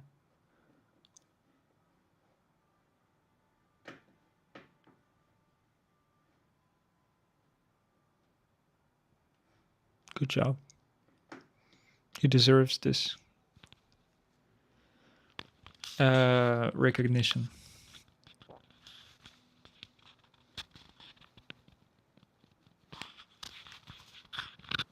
Like, I don't understand this logic.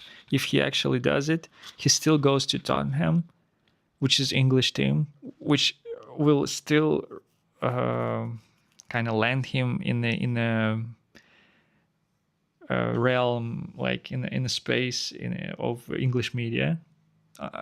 So he will be under the microscope still, and he will get more hate from United fans. I just don't get this. The logic behind this, it doesn't make any sense. However, if he stays at Manchester United, keeps getting that money, and then he will sign another contract with other club, and it still will get money but less money. So it's like, keep this money that you are getting right now at Manchester United. Like that makes complete sense to me. Or just stay in Europe somewhere. Don't go back to England at all if it's possible. Unbenched against Ghana. Let's see who's starting. Pickford, Konsa, Rice, Guehi, Anderson, Kane, captain, Bellingham, Gordon, Madueke, James, Spence. My guess that this is the squad that they play here. It's the one that basically, how to say it properly. It's like a rotation squad, low key, a little bit, a little bit.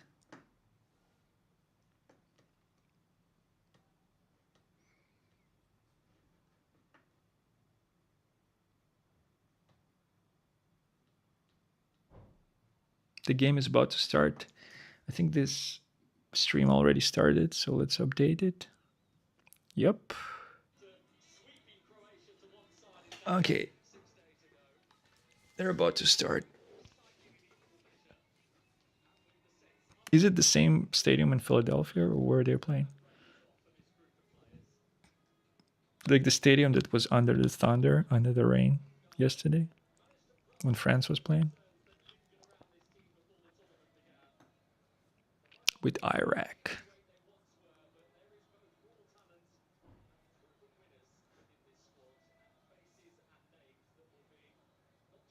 That would be a great signing, by the way, for us. This is the player I would take from Newcastle, not Bruno G, not Tonali.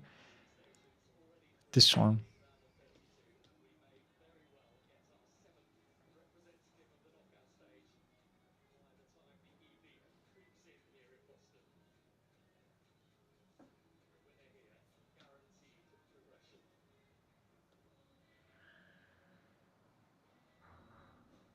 Hmm. It's from this movie, like Day After Tomorrow or something. They were playing match. They were watching Manchester United. I mean, Manchester United was mentioned in this movie somehow.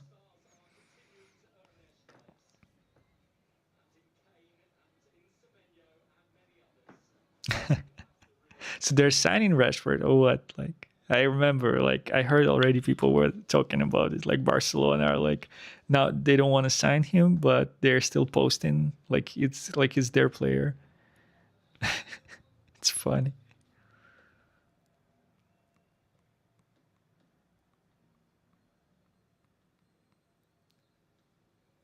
Oh, what a strike! Come on, look at this. Oh my goodness. This he's slapping them in near corners, which is so crazy because keeper expects it in the far corner, but he slaps it in the near corner, and it looks so much more aggressive when a striker slaps the ball like in near corner. Actually, top bin.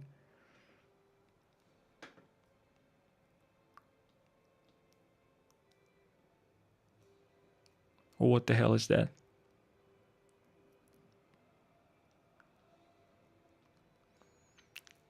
Oh, of course, yes, of course, of course. He's a fan of Manchester United, just like Yan Diamande.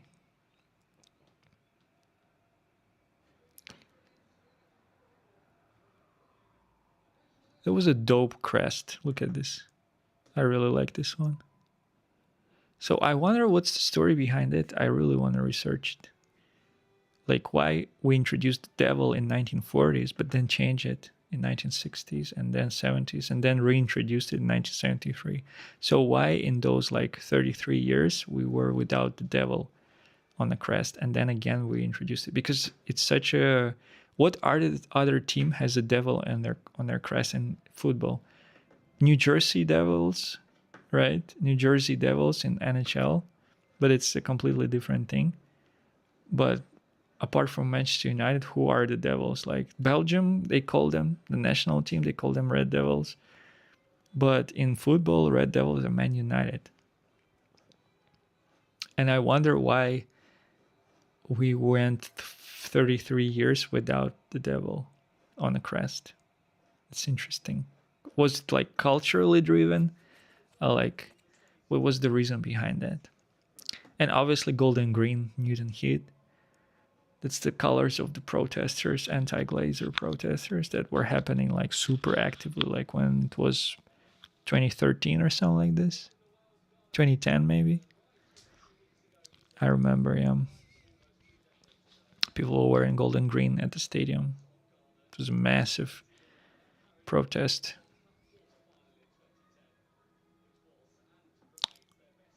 Manchester United, 1998. They went to this logo that we have still. I wonder if they're gonna actually go brazy and redesign it. I hope they will not, because like some of the like at some time there was like in Premier League it was like a trend. Everyone were changing their crests. Like Liverpool simplified their crest. Like Tottenham changed it also. Everyone went minimal, and also it kind of transferred to the kid designs. And we also actually like were doing that because we started Adidas started doing kits for us where they second and third kids they were without like, the full crest. It was just the devil. Like for example, that kid, that white kid, when it was last Ten Hag season, full season, or and we played with this in this white kid, and there was only devil there. Not there was no full crest. So yeah, but this one is so dope because the devil here it looks so like medieval sort of, and here it looks a little bit more like polished. Still looks a little bit like, it's not super clean in terms of graphic design. It's uneven a little bit, kind of like, like drawn. But this one is so dope, yeah. And also I like the scrolls here. They're more like they have more volume here. It looks more like vintage. But this one is crazy, come on. Like what's happening here?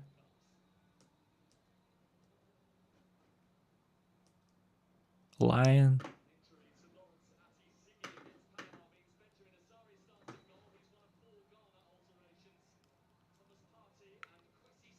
Thomas Partey for Ghana. Okay, I know this player. He used to play for Atletico Madrid and Arsenal. Antoine Semenyo, of course. Manchester City player.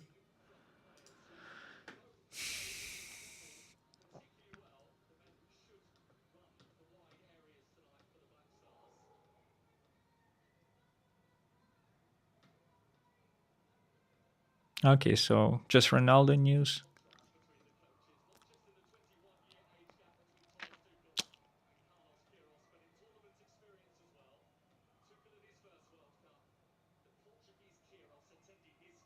Oh, why do you bring this in? Why do you bring the hair in Casemiro farewell? Just make a separate post about the hair. Don't do this.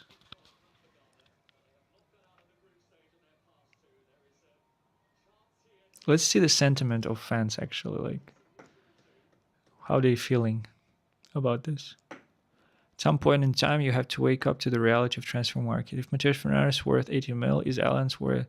Clearly no, but when there are clubs who are willing to pay that kind of money, then they automatically become worth that much. Um. Okay.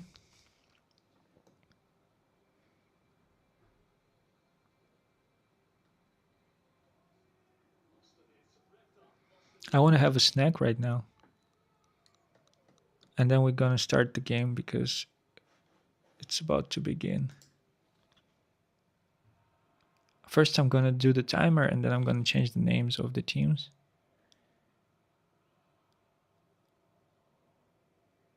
Two, one, go. Okay, let's go.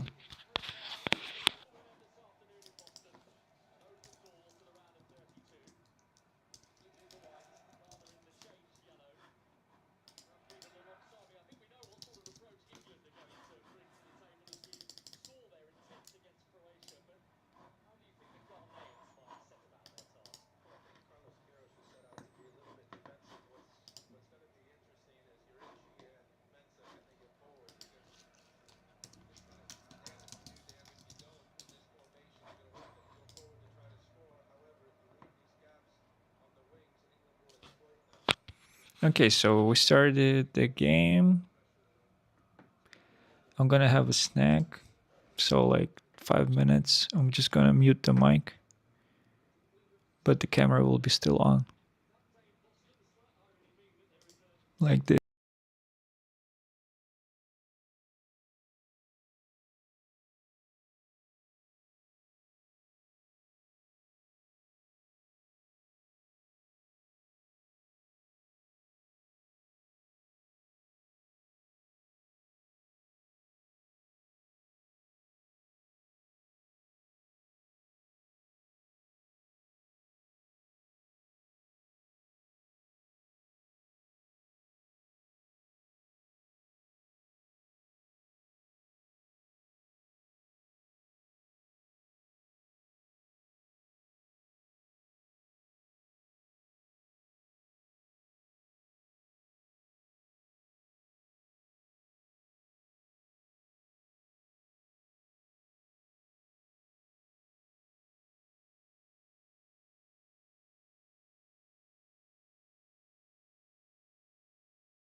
Okay, I'm back, but I'm not gonna be like super like I'm not gonna be holding the mic.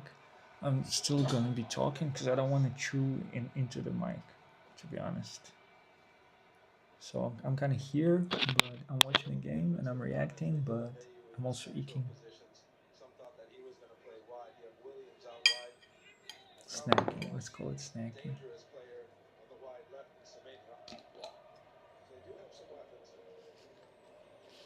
So the commentators are basically saying how the hell Ghana will present any type of danger um, to England.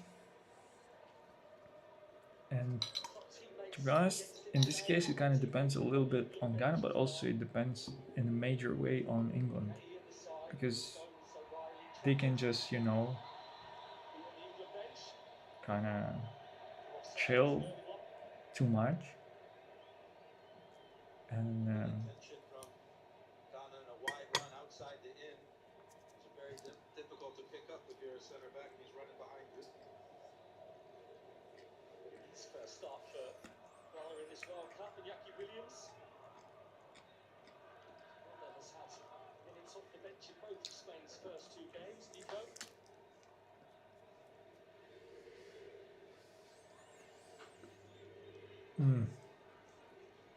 so the game is happening in Boston, Massachusetts.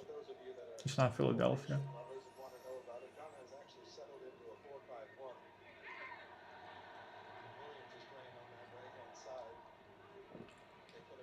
Madueke won a free kick on the right wing.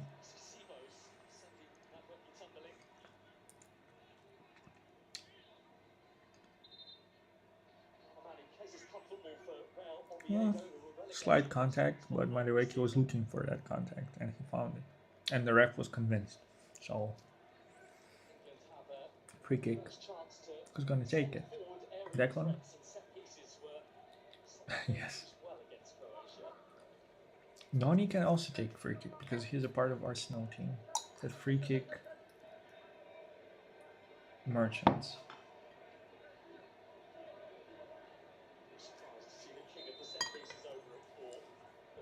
Okay, let's watch this free kick. Ah, Declan Rice, so serious.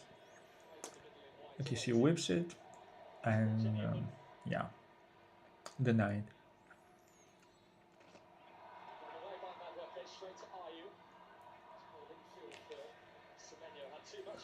A lot of pundits, a lot of English commentators and talking heads, they were saying like, okay, so then we win against Ghana, and then they were doing this like, well, no disrespect to Ghana, but like we winning them, like we have no problem with Ghana.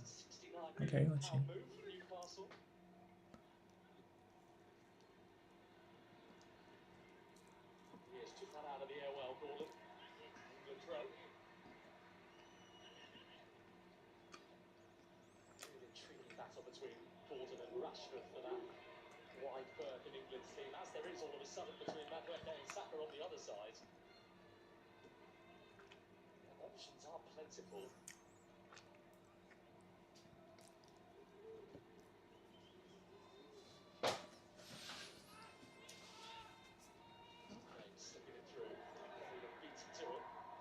They want another free kick, right?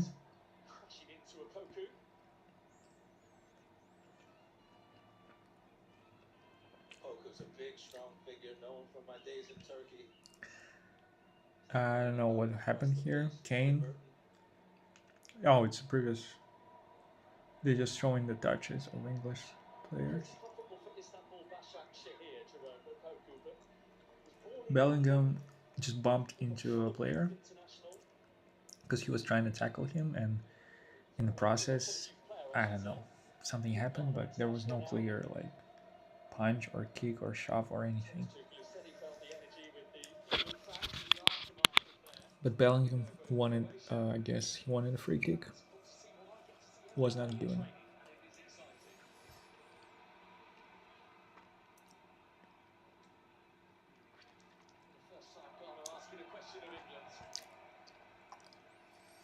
English commentators, they love using this phrase about like asking questions. Like Ghana is asking questions to England.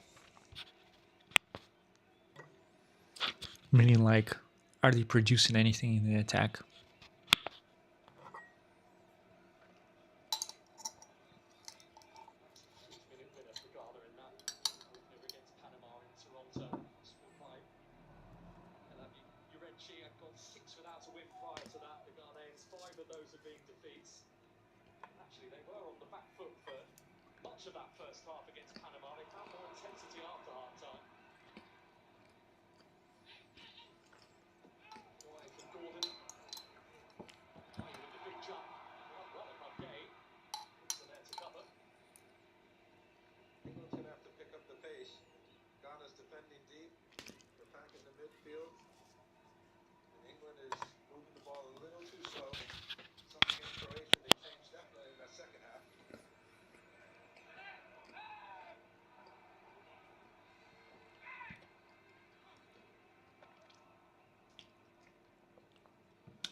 Good job, Rice.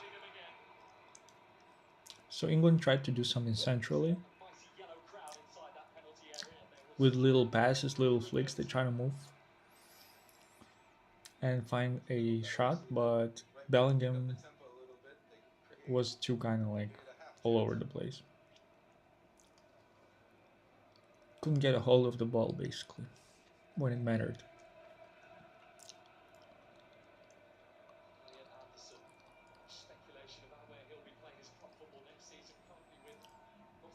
Let's see how England plays. Actually, I haven't seen them play. So yeah, what is this Tuchel ball exactly?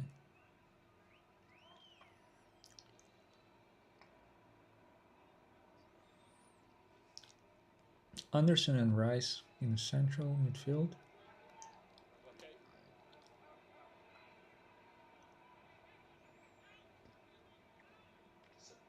Madueke whips across and it is denied again. No luck on the cross. Anderson, Guehi.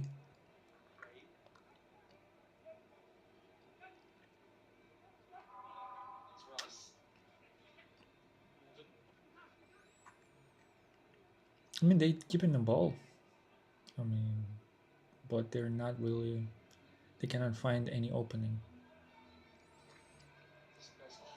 That's a good pass by Anderson. Madueke is trying to win the duel.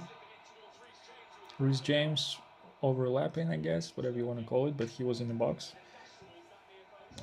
He crossed the ball, but no one actually was able to tap it in.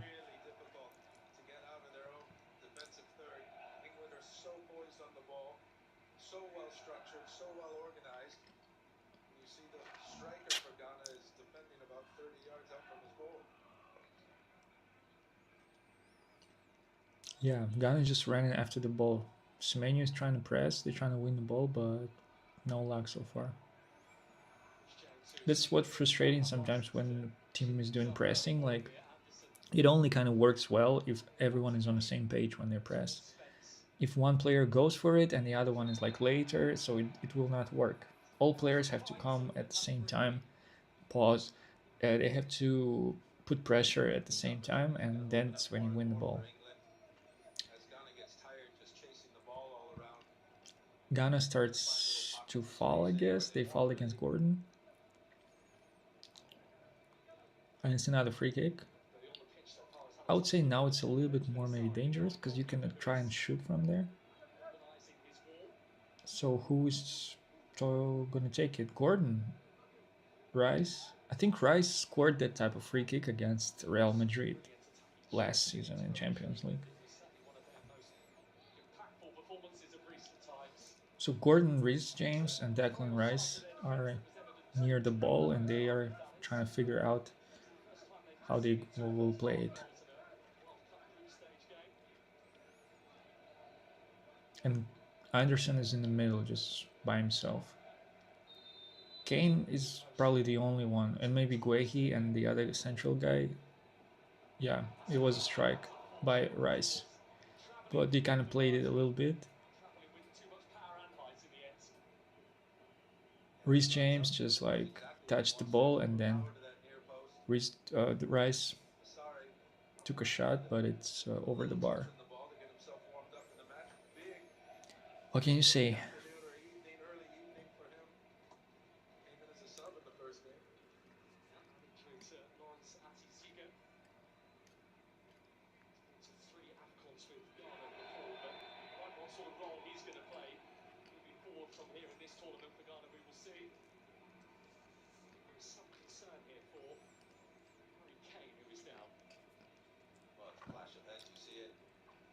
I'm trying to neutralize Kane. Well, just a duel in the air, nothing too crazy.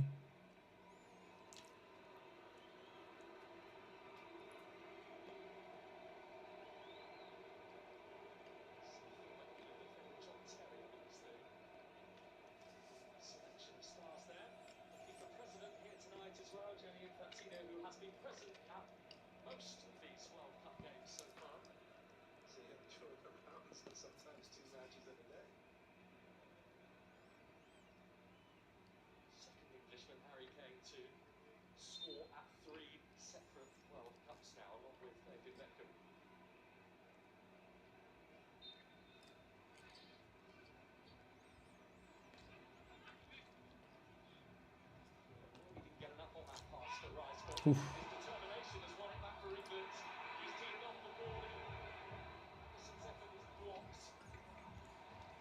They're trying to convert, but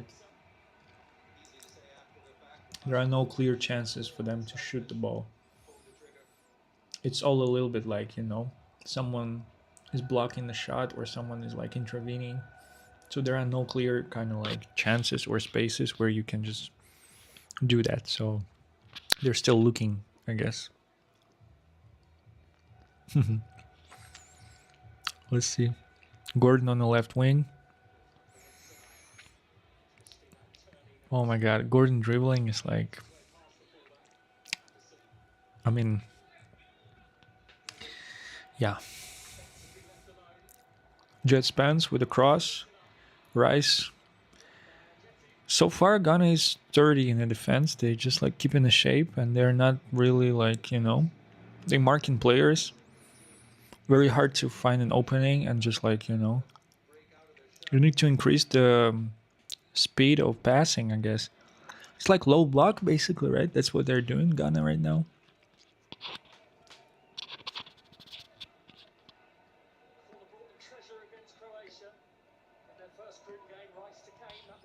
Okay, corner for England. Who's taking corner? Declan Rice.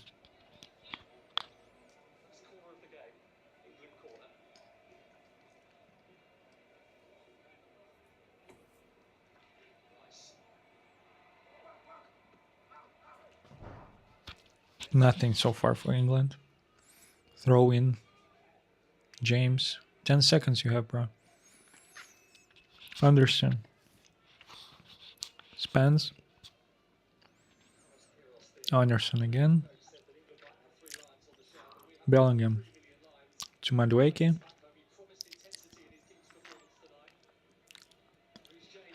Madueke with another cross. So far, 0% success on crosses. Madueke. Nothing.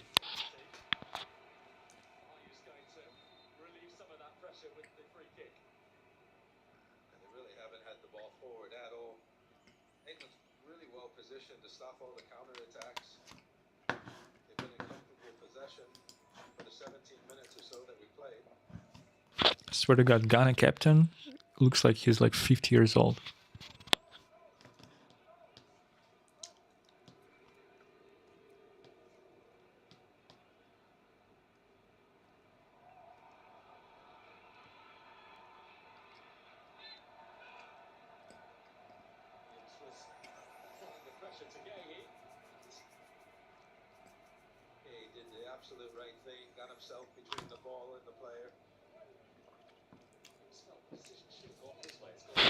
Who is this Konsa, number 2 for England? Who is playing for? Ezri Konsa. Aston Villa. 28 years old. Just 183. For a central defender, it's not super tall.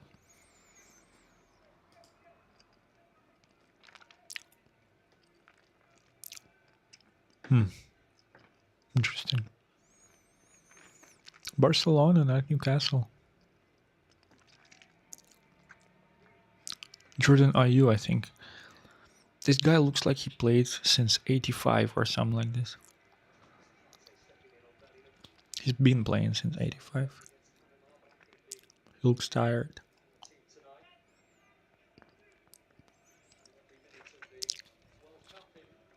I mean, Ghana, I see Italy. Oh, sorry, I see France, Germany, England, obviously. Leicester City.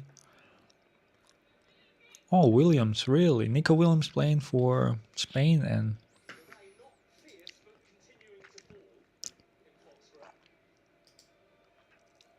Iñaki Williams playing for Ghana. Respect. Thomas Partey, also Villarreal. Atletico Bilbao Williams.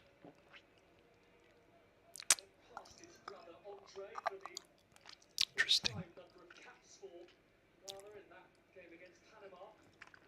I mean, basically European teams, with exception for these two players. They don't have clubs. I don't know why. Maybe it's a mistake.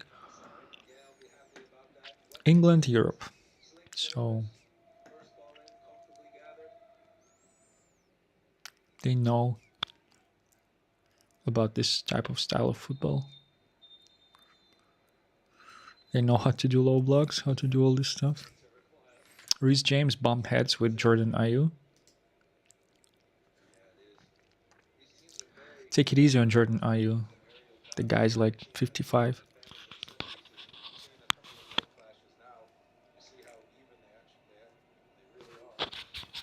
Thomas Tuchel saying something to Jude.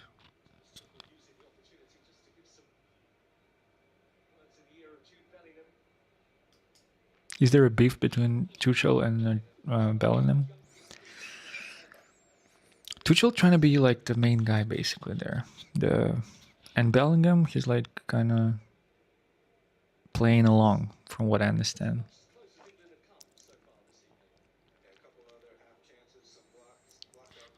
It was kind of close, but again, if it was had it been on target, the keeper would take care of it. Would have taken care of this strike by Rice.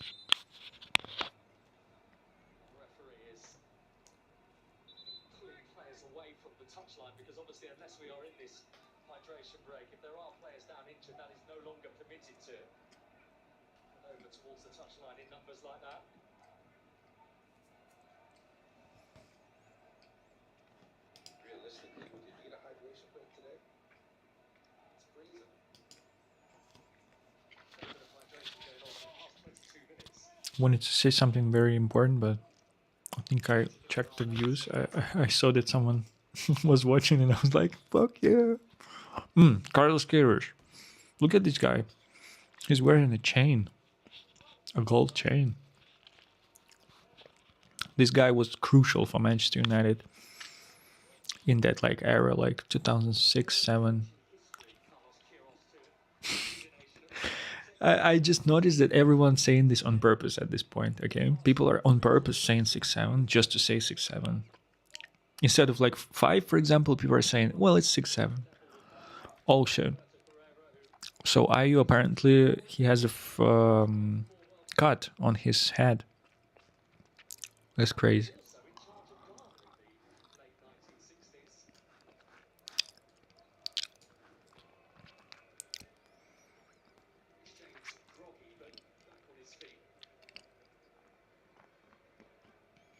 Okay, so hydration break also was like medical break because of the clash of heads between Reece James and Jordan Ayew. Is John Terry sitting next to President of Ghana or something like this? What the hell is that?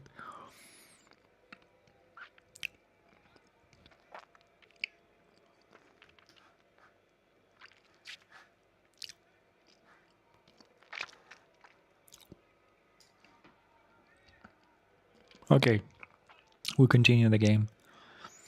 So Ghana now, in rare case when they have possession and they're trying to like do something, recycling the ball in the middle of the park.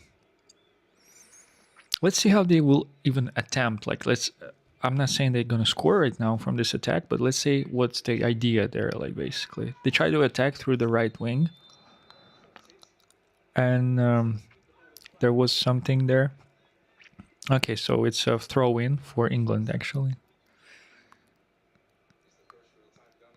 Okay.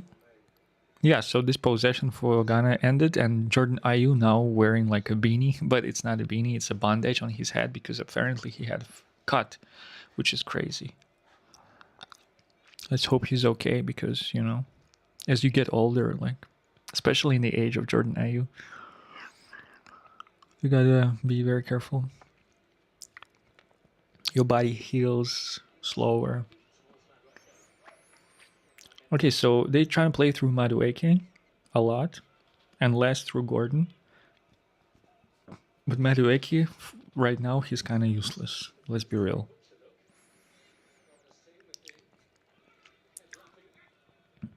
Okay, Gordon with the ball. A horrible pass. He was trying to reach Kane, but couldn't. Too ambitious. But England are very good at, winning back, recovering possession. Like when they do a pass, when they make a pass and it's a little bit shaky or risky, or it's a turnover, they recover the ball like within like 5-10 seconds, basically. And Ghana is struggling, like even keeping the ball, like taking hold of the ball. Semenyo fault, I think, right now.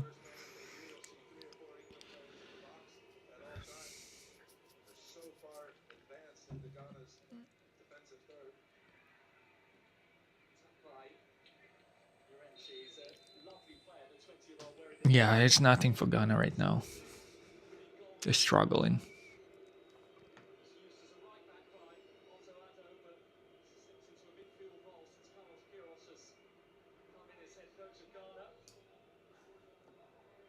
Hydration break. Oh, I was like looking at them like what happened, and then I remembered we have a hydration break.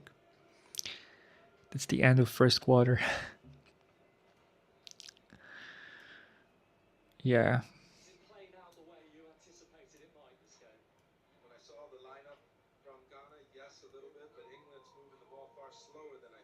Nothing to say to be honest right now because let's see how exactly Ghana is supposed to score according to their game plan.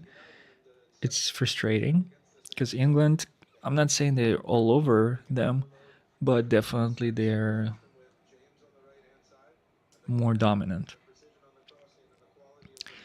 Even though there were not really dangerous shots on target,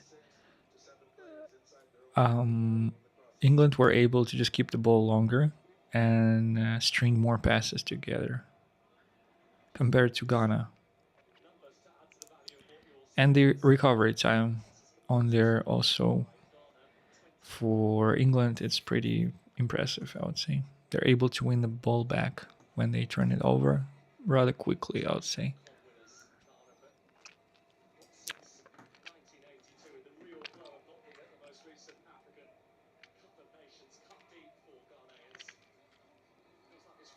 Tuchel explaining something to the players.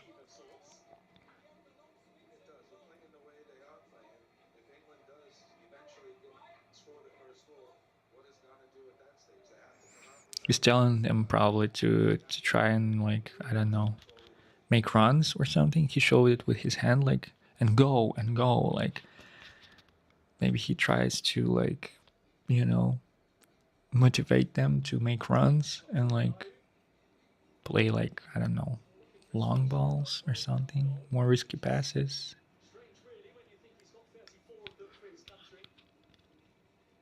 I mean, right now you would say that Ghana is okay with what's happening on the pitch because even though they're being dominated, it's not the type of domination that will necessarily lead to David Beckham in the frame. Shout out Manchester United number 7. So the real number 7, unlike Mason Mount. So yeah, so right now Ghana To be honest, they have nothing to complain about because even though, like I said, England has the possession, they barely can do anything with it. Like, I mean, they couldn't convert it. And Ghana defense in the box so far, it's reliable. It's chill. Like, they don't have any major problem. There is no chaos in the box. Like, they're just like clearing it from the line. Nothing like this so far. And England, they just like their wings. To be honest, that's how they attack. They're not really working. Let's be real. Madueke and Gordon, they're not able to produce any real danger. Gordon is frustrated visibly because he couldn't get a hold of the ball. It was a long diagonal pass actually, and he made a run, but he was too late, or the pass was too hard or too strong, and he couldn't catch it. So again, Konsangwehi just shuffling the ball. Gonna try to press. Jordan Ayew is pressing? A little bit, yeah. He's concussed at this point, like this head bandage on his head. It looks really like it's like they literally wrapped his whole top of his head, the dome of his head. Okay, Jet Spence is also playing in some kind of bandage mask that fixes his chin. I wonder, lower jaw, what happened there? Okay, so they lost the ball on the left wing and they fouled. And Ghana are not too quick to continue the play, to resume the play. Gordon fouled, actually. It was clean tackle by Ghana, but Gordon fouled.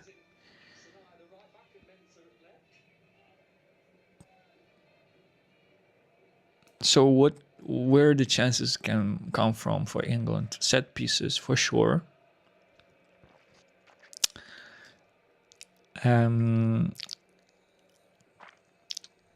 Maybe if one of their wingers have more luck, they can also create something. But right now it doesn't look like it. Okay, there's a foul for Ghana now. England fouled.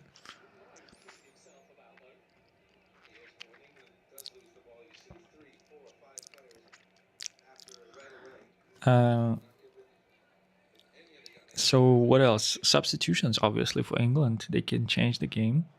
They can definitely just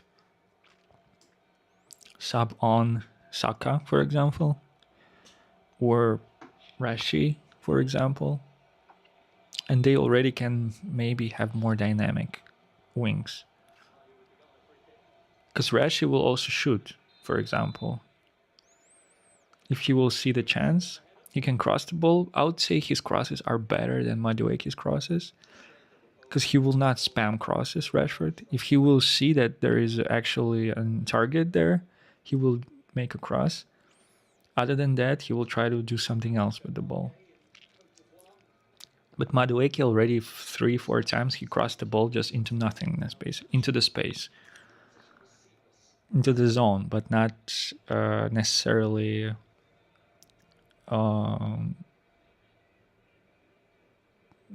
to a target, which is Kane. I would assume that Kane is a target. If it's not a free kick, the target of a cross should be Kane because he's pretty tall.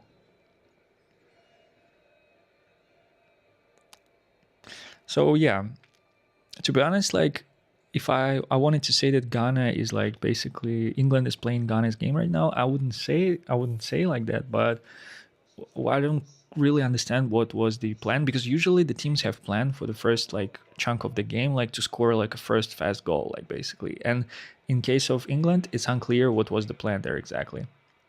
Maybe it was a free kick, set piece, but maybe it was like because the crosses they didn't work at all. So I wonder what was the plan actually there. And Ghana, they just defended pretty calm without like crashing out. And trying to like get a hold of the ball in the middle of the park and in the final third, which so far wasn't super successful, but still they will try for sure.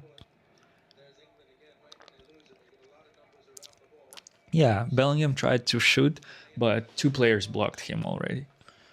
They were ready to they're tackling him already, like before even he had a chance to shoot the ball. Two players were already closing in on him. So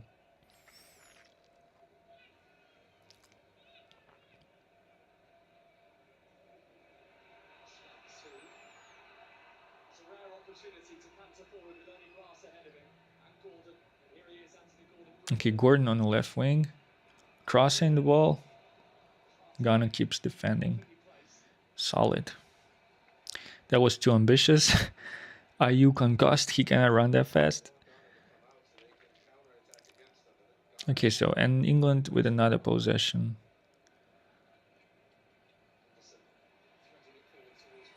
Okay, now they're trying to play through Gordon.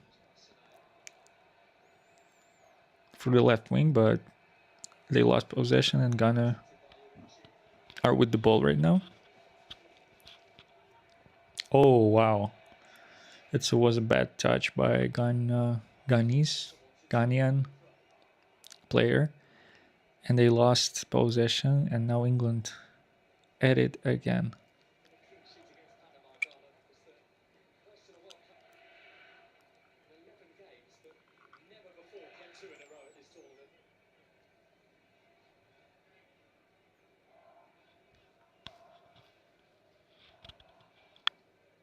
Anderson, Gordon, Guehi.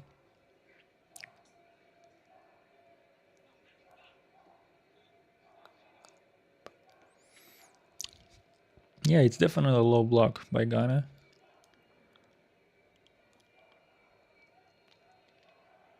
What, you need technical players? You need to increase the speed of passing, moving the ball, and try to find an opening, maybe also go into dribble. And just take a risk somewhere.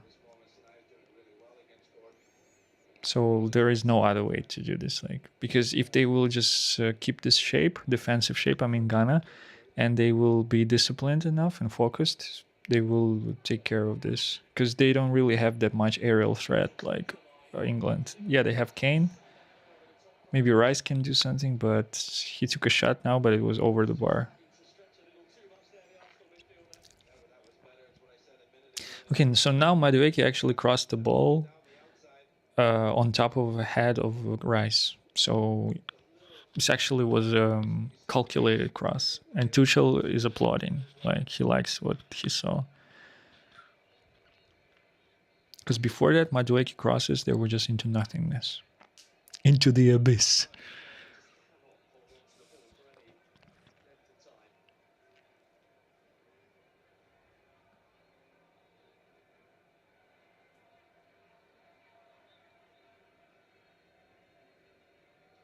Okay, Reece James passing back to Konsa.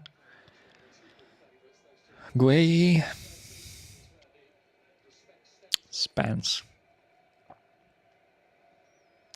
Konsa again. Lost the ball. Gordon was kind of like lonely on the left wing, but they couldn't pass the ball to him. Okay, there's foul for Ghana now. Guehi somehow fouled.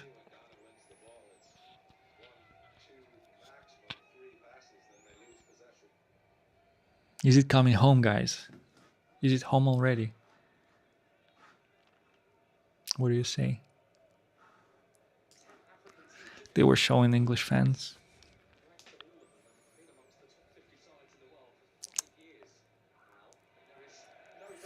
No, Ghana in possession. It's a bad relationship right now. It's not working out. It's not going anywhere right now.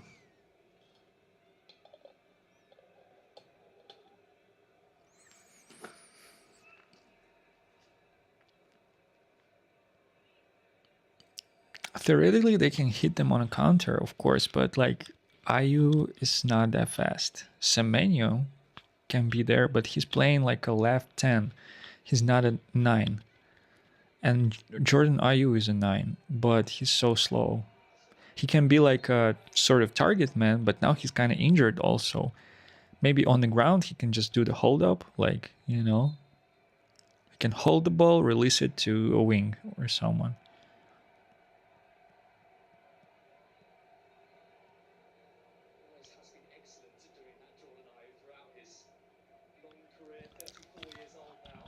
Ghana, England are falling. They start to fall because they probably frustrated. But they just got to be patient. And like I said, they got to introduce something extra to this game. They need extra bit of maybe pace or kind of like something, you know, extraordinary. Because this low block is very disciplined and very like kind of methodical. And you cannot attack methodically because you will just all the time, you will not convert. You need kind of some extra individual brilliance or a super fast like combination or something like this. Offside for England.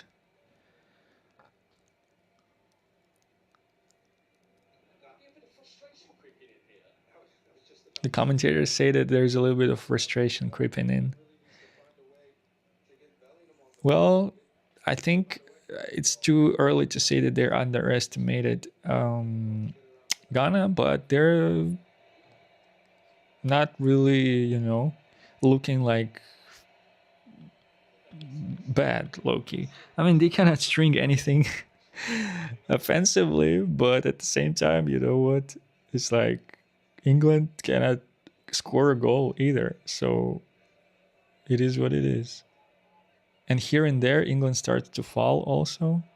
And sooner or later, Ghana will also string some passes together. And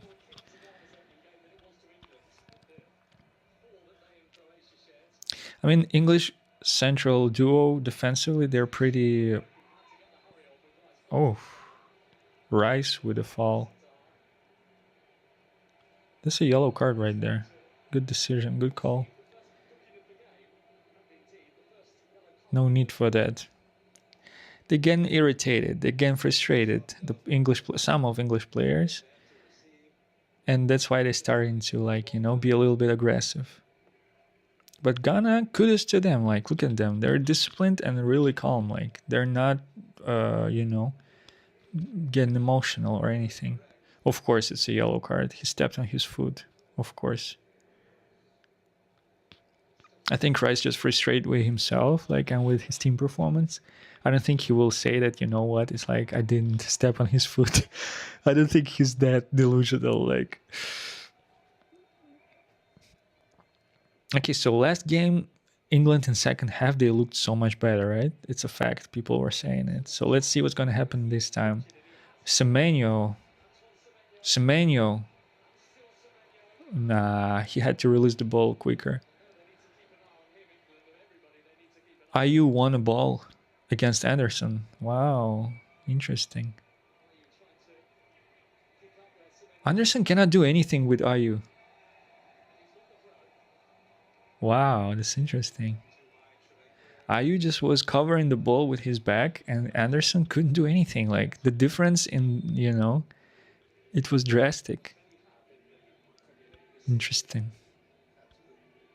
Semenya won the ball against Rice also, and he turned, but he didn't release the ball. Oh, there's Kobe Mainu on the touchline. He's probably going to be introduced into the game in the second half. What can Mainu do? If he will just play centrally, corner for Ghana, first one, I think. So Mainu actually can do something attacking because he actually has a little bit of dribble. He can like move with the ball. He can glide a little bit, maybe like, you know, like go past a couple of players and then find a pass or take a shot. So, but only in this like 10 position. If he will be in the 6th position or 8, he will be just a steady kind of like option, basically.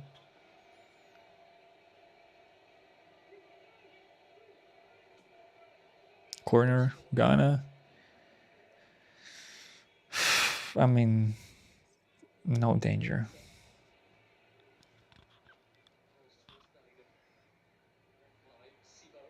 But Ghana is with the possession now. Bellingham failed to win the header. And Ghana. Oh, wow. Look at good skill from Ghanese defender. And he sent the ball to Ayu on a wing. But Reece James.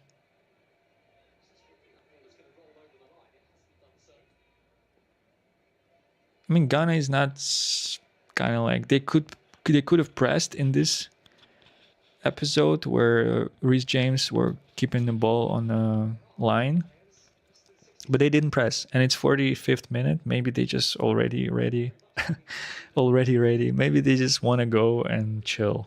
Have time for Ghana already.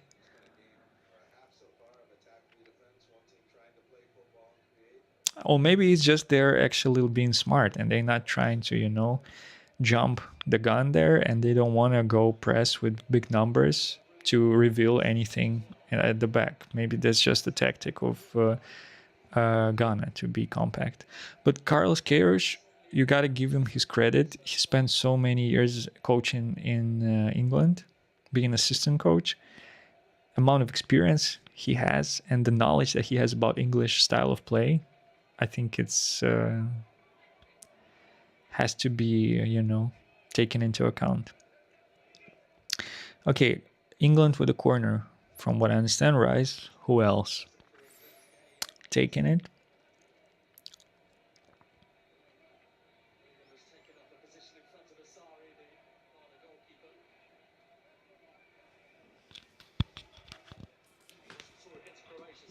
Okay, whipping across.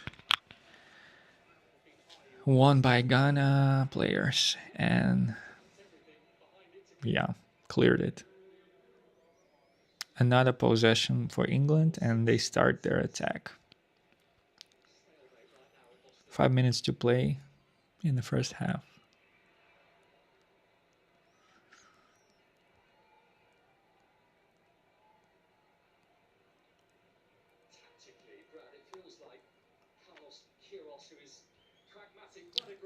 Okay. Yes. Mm-hmm. That's what commentators are saying about Carlos Queiroz right now. Defensively, his tactics are completely on point. He got it right. But in the attack, so far, there is no luck. One corner and no danger, no shots on target, nothing for Ghana. It's like crickets. So if they want to score, they got to utilize Semenyo somehow, because he's the best option for Ghana to score a goal. But you got to find space for him to have a shot on, and he can score. And after that, the game will be absolutely different. England will go at it for sure, even more than we see right now. Lethargic so far by England. I think they're frustrated by the low block and they just don't know what to do with it. But they should. And the coach is supposed to do something in the halftime, because maybe he will let the same squad to play for 10-15 minutes and then the changes will be made. But how the game is playing out, how the game is evolving, it feels like the sooner the better. If he wants to make subs, just do them. I think definitely Saka, Rashford, Gordon, Madueke. That's the obvious substitution that I would make. O'Reilly, I would bring O'Reilly for sure, because he's a danger in the attack. So I would start maybe with these 3 subs. Kobe Mainu, right now, I wouldn't say that it's an urgent sub. It will not make any sense, to be honest. Ebirechi Eze, I would say yes for sure. So these 4 players, I think they are I would release them. It makes so much sense.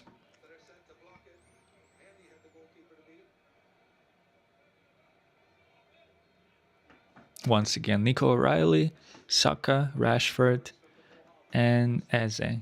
And I would stress maybe Eze and O'Reilly and Rashford. And Saka is like depends on the form that he's in. But yeah, these players, and then also you can eye Rogers, Watkins, and Tony. But in this case, you have to, either go and risk it, or you have to take off Kane, which is they will not do that probably because he's a very important player for England.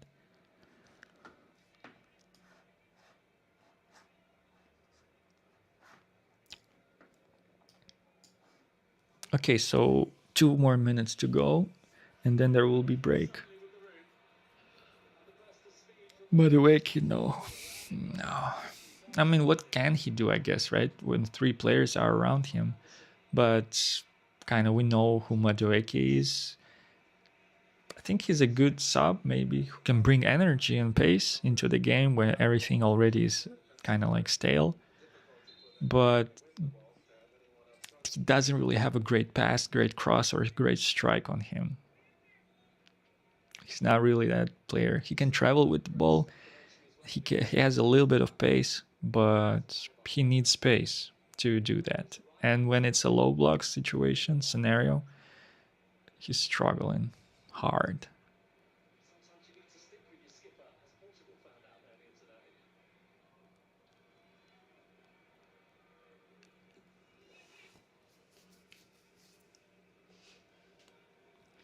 Some kind of I wonder why England haven't tried to do some 1-2 plays, like they just only do the wings, but why essentially they didn't try some kind of 1-2 quick 1-2 shot.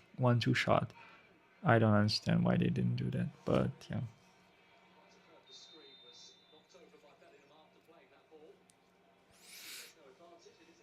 Williams also, right? He's a striker who's like, he knows how to score goals. So, but Semenyo more explosive. On a counter, on transition, I think he's the main danger because of the pace, just purely because of that. Ah, that's a nasty tackle right there. Bellingham just like a truck. He hit this player.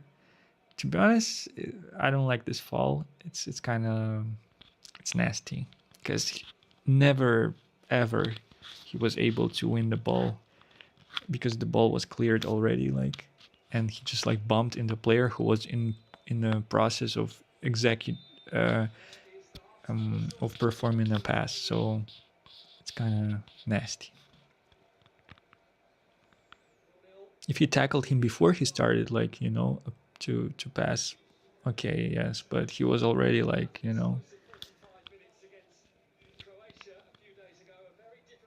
Oh wow, look at this. Bellingham is getting riled up. And he was the one who fouled. So England is frustrated for sure. Some of their players like Rice, Bellingham, it's visible that they're, frustrated with the performance and with the result. And there is definitely some F bombs being dropped by Bellingham towards this player who he fouled against. Interesting. Yeah, I don't know. Like I told you, it's halftime, so let's stop the clock.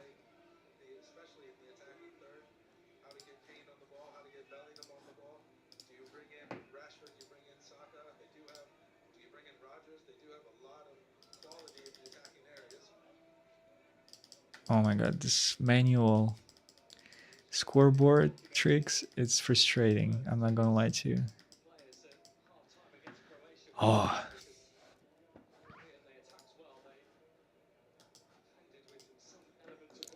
Yeah, so I'm expecting substitutions and more something dynamic from England. They gotta cook. They gotta start cooking. Is Bellingham the issue? If he's continued to, kind of.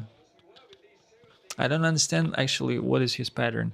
Let's say if he picks up a conflict with someone on the pitch, right, and kind of this energy, it gives him fuel, and he actually, evolves in terms of his performance. In this case, by any means. But if it actually will block him from performing, in this case, like you don't need him on the pitch. But he's a leader for sure. Like Bellingham, he's a low-key leader. Madueke, Gordon, they're not leaders. Kane, I would even argue that Kane is not super like a leader. He may be an experienced player and like this sort of like calming has a calming effect on the team. But Bellingham, he's a leader. Like he's a fighter. He wants to, he's just by this sheer fact that he tackled someone, got frustrated, got into an argument, it means that he's frustrated because he wants to win the game bad. Like he cannot control his emotions, Loki. So yeah. So if they sub him, who's gonna come on? Eze for this position, but Bellingham was also like they didn't even play through Bellingham. Maybe because they just closed him down. Because they're playing five at the back. You see, that's crazy.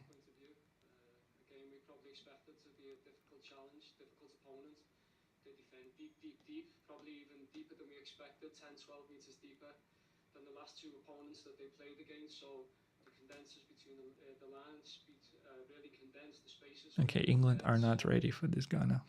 That's what the coach is saying, basically. They surprised them by how deep they defending.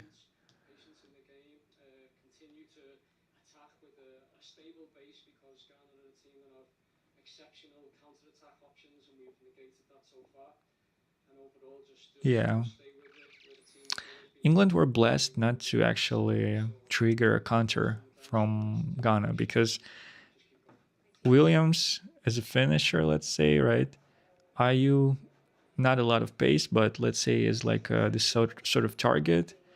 Let's say you pass the ball to IU, he can hold it with his back or something, right? He can cover it with his back, release it to someone.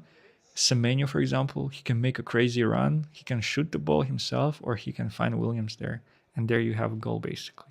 Just these three players, they basically can do something. They can cook something up. But I would still say that main danger is Semenyo, and they have to cover him. But Williams, he's like a sleeper cell agent, low-key, because he's also like pretty good forward. He can actually do damage for sure. So yeah, so Ghana in this case, you don't change anything. You just be disciplined, stay disciplined, defend, and try to find those chances in counterattacks, maybe in set pieces. And England, if you gotta win this game at all costs, you make substitutions and you just apply pressure.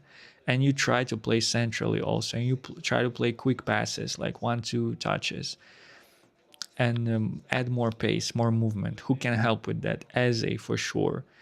Saka, Rashi.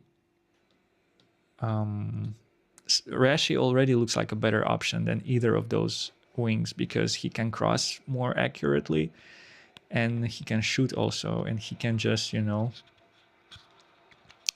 a little bit more direct. And Nico Riley, this is a good attacking option, even though he's a defender. Time and time again, during the season at Manchester City, he proved that he can score goals and he can be a danger in the final third. So for starters, I would go with these subs.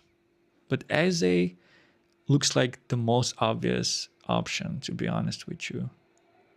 Morgan Rogers, is he a 9 or a 10? It feels like he's a 10 low-key, right? I don't think he's like a striker. Watkins is a striker. Tony is a striker.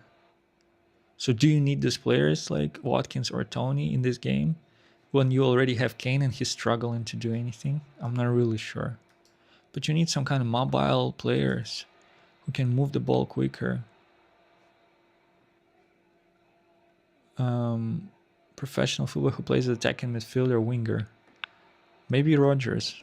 Who knows? Maybe this is the solution also. But something needs to be changed for England on those wings because there is nothing there, no action. It's crickets there. Not okay. So let me not say crickets, but the lack of like directness and the lack of danger obviously it's not benefiting them. Also, we don't really know what Tuchel can say to them in halftime to rile them up. Maybe it will work with the same current squad lineup. But Kairos, he kind of, you see, he drilled them so well and they know how to defend exactly against England. Like, England couldn't surprise them at all, like with anything. Look at this chain. Pendant or whatever.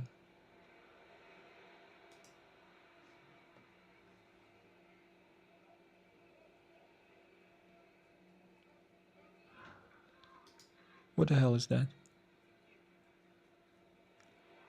I have this and some kind of mosquito. I was frustrated by the sound. What is this chain exactly? What is this pendant? Like, what is it? He add a little bit of swag, a little bit of juice to his outfit. Look at this. Dripped out. Iced out. Okay. But you know what? Those were the days. This is 2007-8 season. Those were the days. These guys together, they were wrecking Premier League. They were doing damage.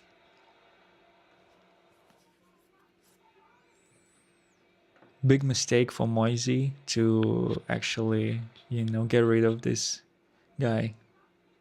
And Rene also, and other guys who were assistant coaches for Ferguson. If he kept them, had he kept them, Moisey could just be like learning and like settling, and those guys could carry the team because they obviously were behind all the tactics. Look at this Southgate with big hair.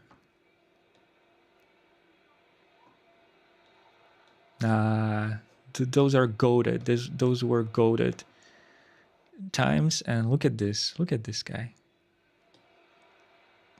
with double. Oh, wait a second.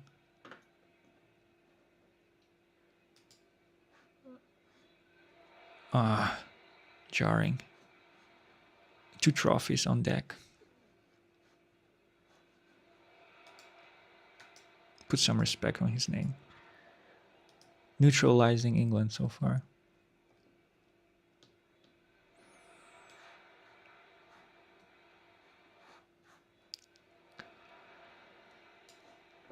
All right. I don't know what else to show you, low-key, because like, what do we have? Timeline, pictures, stats. Let's check stats. Okay, so look at this. 8% possession for Ghana. Well, we're not surprised because they were defending the whole time, but successfully. So it paid out so far. You see, England had more fouls actually because they're more frustrated in the end of the half. By the end of the half, they were more, and they actually got the only yellow card in the game, believe it or not.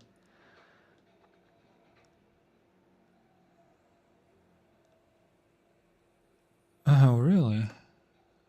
Ghana won their game against Panama. So you expect these two teams to go forward. Like, let's say they draw tonight, the scoreboard stays like this. Panama, Croatia. Unclear who's gonna win.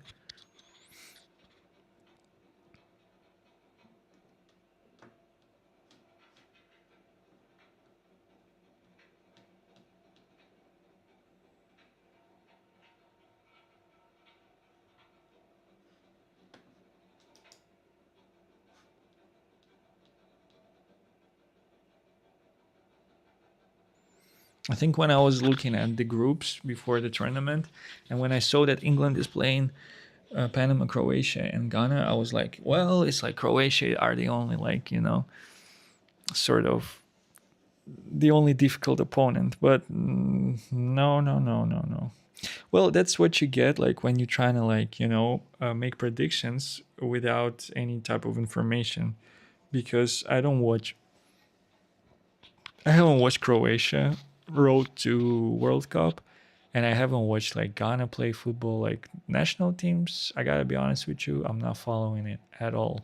Just purely because I feel like the real football, the real deal you get only with European club football because they have so much time to train and to work out those tactics and implement certain things. And this is like where the real, if you want to see tactics, if you want to see like, you know, those like intricacies and like quality and stuff, you got to go for club football.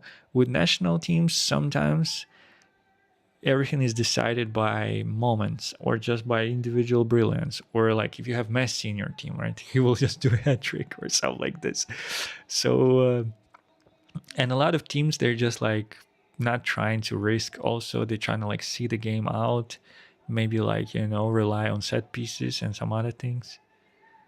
So yeah, it's like very it's very frustrating to make any predictions when you don't really watch national football, national teams. And it's also more about like just the vibe, right? It's like who wants it more, like who, I don't know, who can accumulate this needed energy to win the game. Not really everything is about tactics and about like, you know, link ups and about like players just kind of like being comfortable, having like partnerships on pitch and stuff. It's not really that. Especially when you change coaches and different coaches bring different players. Like I'm talking about England, for example, right? Some players, they didn't make it. Amazing players, they didn't make the squad.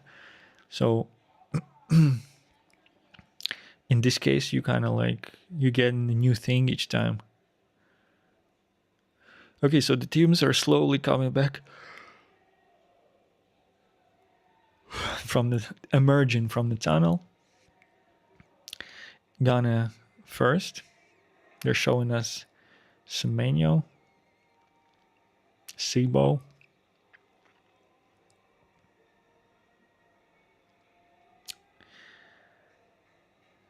There is Williams there.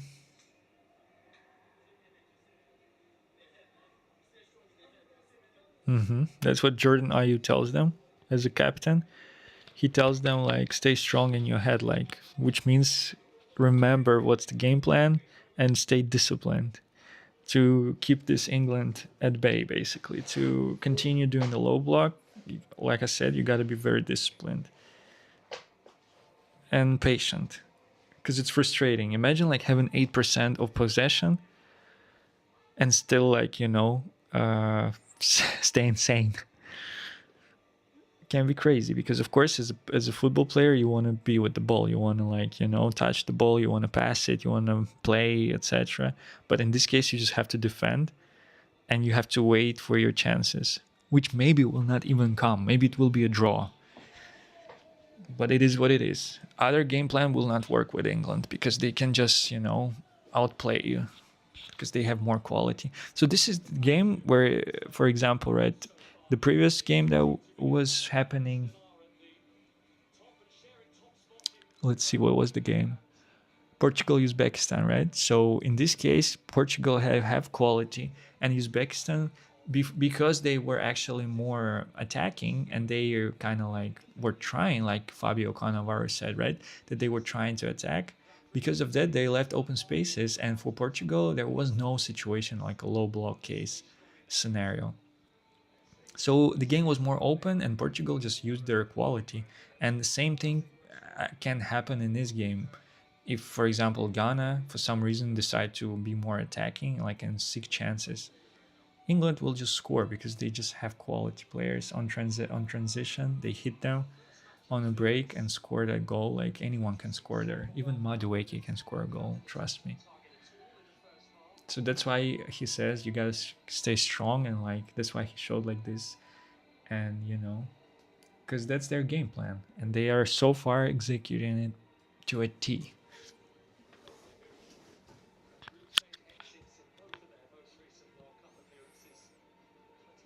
Epic music is playing, and the teams will resume play. I'm gonna restart the timer. 5, 4, 3, 2, 1.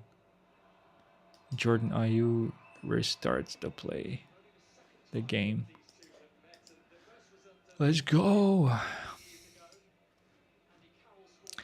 So this is the final half before the draw at World Cup. Because I'm watching all those Switzerland, Canada games, etc. Only highlights, guys. Only highlights. I'll treat you with some videos about Manchester United for sure. That's what I will do. Hopefully we'll have some transfer news. Or maybe just something interesting. Maybe even some rumors or some like bullshit. I will still cover it just for the sake of content. I'm gonna be real with you.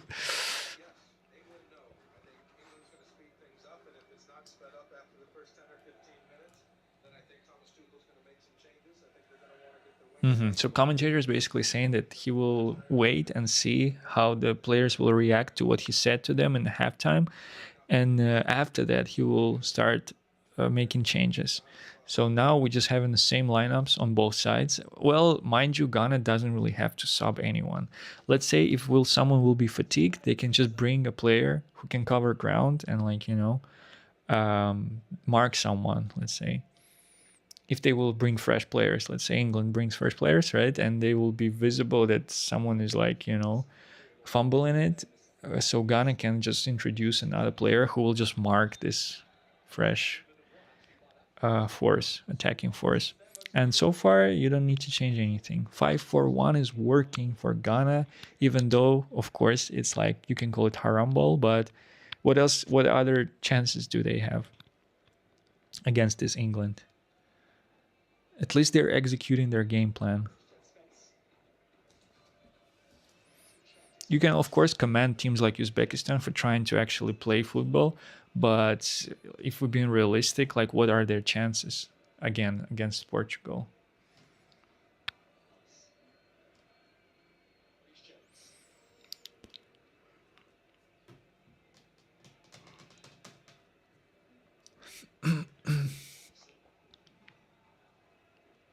Oh wow.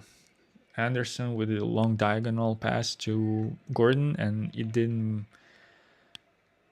make it. But England still have possession because Ghana just basically they don't shy away from just miss passes, and also like they have a lot of balls to turn over. Ghana. Okay, so now something looks like a counter attack. Semenyo on the left wing against Bellingham. What the hell is that? But Bellingham, good job, Bellingham. He was able to tackle Semenyo and he didn't let him pass. But they lost possession again. They robbed Anderson. Look at this. Anderson in this game against Ghana, he's not looking good. Interesting.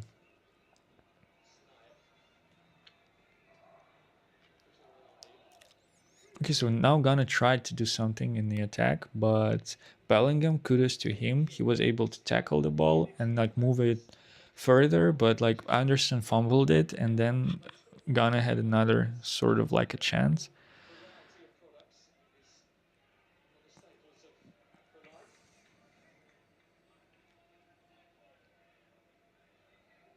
Good tackle by Bellingham. But there was like a kind of little bit of danger because like why the hell Bellingham defending against Semenyo? Because it's like it's a mismatch. If anyone, Rhys James is supposed to defend or Span's supposed to defend against Semenyo.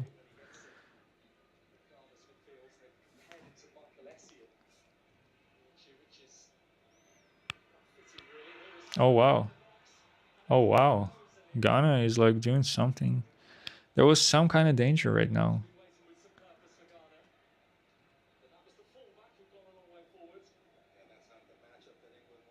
I think England didn't really react. I don't know what Tuchel said to them, but this time I don't think it went through. I don't think it stuck with them because they they didn't hit the ground running. Very bad diagonal passes. Gordon is just cannot get a hold of the ball both times. And Gordon will be subbed off, I'm telling you, because he wasn't able to stop the overlapping defender. Senaya, and it was dangerous chance for Ghana. Dangerous possession, let's say, in the box. And Gordon was like responsible for that, and then he couldn't get a hold of the ball on the other end twice after the diagonal passes. So I think he's the first guy who will be subbed off, Anthony Gordon. Maybe he'll score a goal like in the next 10 minutes, but looks like he's going to be his first sub.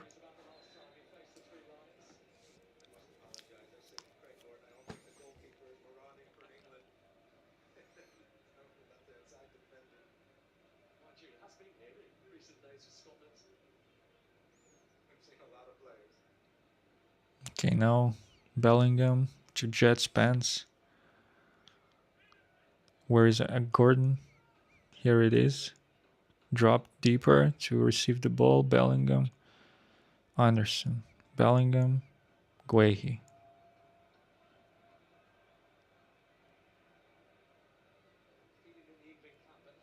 Guehi tried to move forward by himself. Stopped by Jordan Ayew. And a little fall by Sibo. No, it's just substitution. Like that's it basically. Tuchel gotta make substitutions. Madueke on the left wing with Rice. No. It's just horrible. It's like such a misunderstanding. Like they just like it's crazy. They're playing for the same team and they cannot manage it.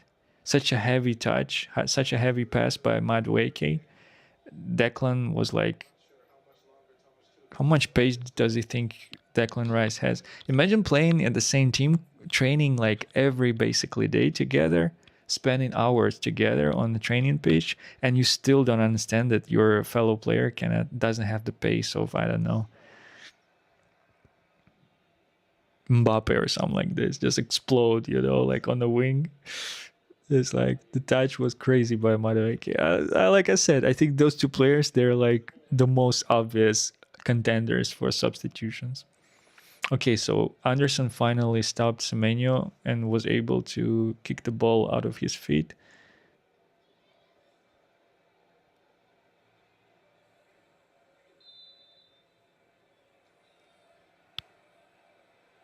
What happened? Corner. Corner for Ghana, because like it was frustrating because the ball, it was unclear whether ball crossed the line or not, but then like they continued the play, and then after like 10 seconds a ref was like, no, it was a corner, so Ghana is taking a corner. I expect substitutions on 60th minute.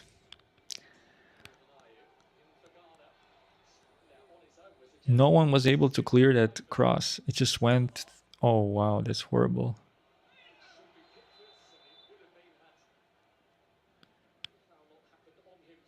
Yeah, that's the downside of playing a low block for so long and having 8% possession in the first half.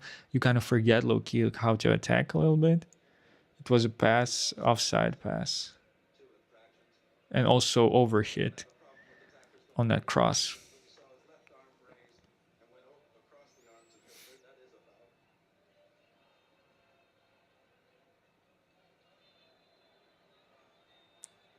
Ayew fall against Anderson. He's bullying Anderson, I gotta tell you. Anderson cannot win a ball from Ayew. It is what it is. 100 million pound or euro midfielder right there, according to Nottingham Forest. 120 mil, let's be real, not just 100.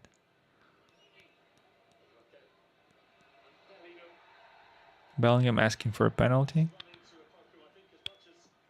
No, it's not enough. Okay, foul against Anderson now in the center of a pitch. Kane frustrated. Whole England frustrated, low-key. Just some of them, they don't show emotions, but some of players, they are visibly frustrated. No foul, nothing was, no penalty there, nothing. Bellingham just released the ball too far away, and basically Ghana player was able to cover it with his body, and he just bumped into the body of a player. Bellingham. Ball control, not so great in that episode for Bellingham. From Bellingham.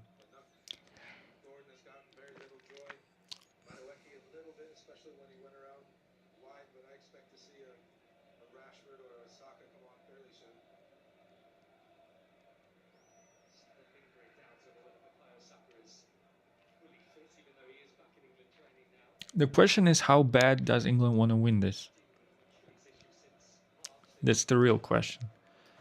Because they have more than enough options in the attack to try to revitalize the game, to try to bring some danger. Because this goal will not come from Gordon or Madueke, respectfully. Bellingham, he's still like kind of like contributing somehow defensively,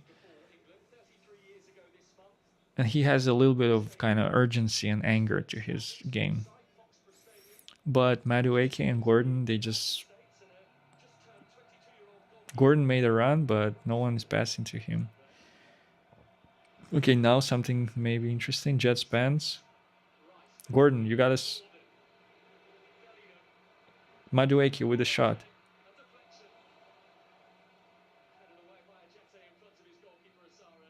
Again, now there was a quick 1-2, and it was dangerous instantly. But how the hell do you play like this?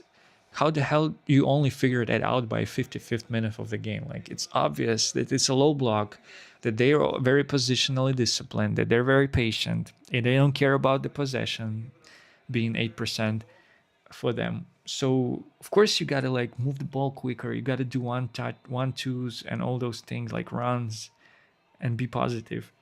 But like, I don't get it. Madueke, what the hell was that shot, my boy? And then Gordon, like he strike the ball and it's like centrally. Like the keeper just stands in the center of the goal and he catches comfortably the ball. Because it's not in the corner nowhere. He just placed it directly where the keeper was. But let's see, maybe Gordon right now will find something like because there is some kind of spike in activity for England. Maybe they can turn this over. Not turn this over, but maybe they can just make something out of it.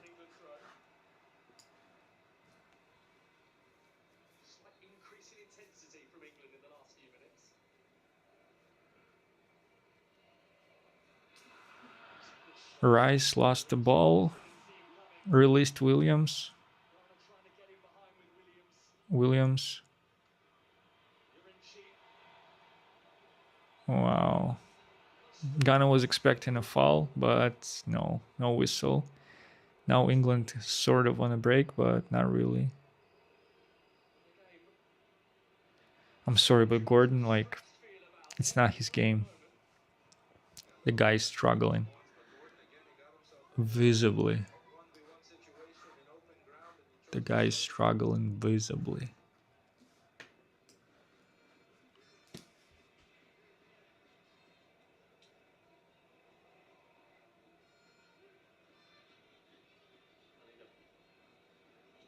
Okay, Bellingham wanted to cross for Kane, but nah.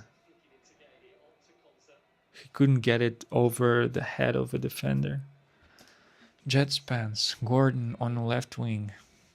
Slow. Anderson. Gordon. Free kick. Okay, Gordon won a free kick for Ghana or for England. And let's see what's going to happen now. Let's see what's going to happen. I don't know if it was a fall indeed or not. Oh, it was probably a fall. Yeah, soft fall, but whatever. Okay, now it's a chance for England. If they can just wake up suddenly and score from this set piece, it will be good. First yellow card for Ghana, Iñaki Williams.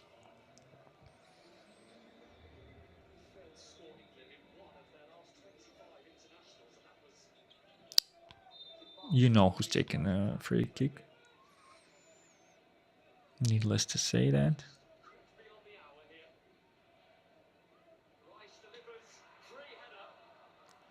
Okay, Anderson was trying with a header. Blocked.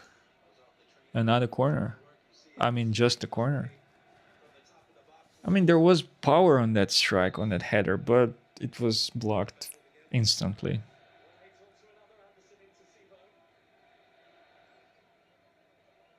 A little stoppage because Sibo blocked the ball with his head and he got a little concussion, I guess, or I don't know. Maybe it was too much for him to take.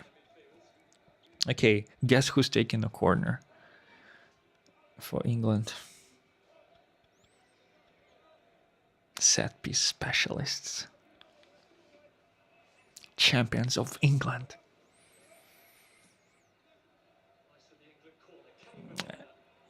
Anderson with the header. But now it's just over the bar. I'm telling you, he has no. He has no. How to say? Not power, but chances. No opportunities, Anderson. It's either they're man marking him, or he just like physically. Right now, he won a first, I guess, air duel against Jordan Ayew that I've seen. Gordon with the ball, traveling with the ball, throw in, and it's not in England's favor. Anderson asks players to come back, but then he wins. Oh, and that's a foul against Kane. Thomas Partey. It will be a free kick. And they ask him for something like a penalty. Like penalty, I mean like a card, of course. It was outside of the box. Yeah, definitely a foul. Partey was late. Never actually touched the ball. It was not a dirty foul, but it was like he clipped him, let's say. I mean, I'm not even when England. I wanted to say when Arsenal, when England taking free kicks, set pieces. I'm not even saying who's taking them because you already should know by now. The champion of England.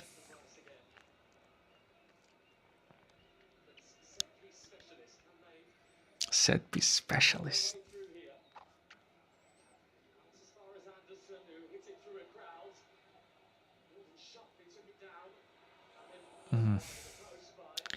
Madueke, bro. Time to rest. Okay, so Tuchel is waiting with the subs, but Rashford is there. His shirt, his jersey already there. And guess who's going to be subbed on? But he waited pretty long. Look at this. He gave him time to redeem themselves, but they didn't do that. And it's 60, almost 5th minute, and there is nothing. There is a drought, goalless drought. But it suits Ghana. I don't think it suits England, and more specifically, it doesn't suit English fans because these motherfuckers, they just want to win all the time. They want to take it home. They want to bring it home because it's coming home. So if they fall out with their fans, it's not going to be good for England. Because according to Mikel Arteta's theory, the fan energy needs to collide with the player energy, and that's when you get a result. Okay. I don't want to say I predicted it, but number 3, Nico O'Reilly. Number 7, Bukayo Saka. Number 11, Marcus Rashford. I feel like it feels like Rashi is somewhere there because his shirt was on the chair, on the back of the chair. 11. But O'Reilly Saka already going to be entering the game. It's obvious. If you cross in the ball, you need O'Reilly. If you're doing set pieces, you need O'Reilly because he will add to the attack. And Saka, he's more like technical and smarter than Madueke. Gordon subbed off. Jordan Henderson is like a daddy. He's like, it's okay, good game, Anthony. Jet Spence subbed off. So basically, just replaced the whole left wing. Fresh left wing, O'Reilly Saka. Let's see what they're gonna do. And Ghana responding with substitutions. Very predictable.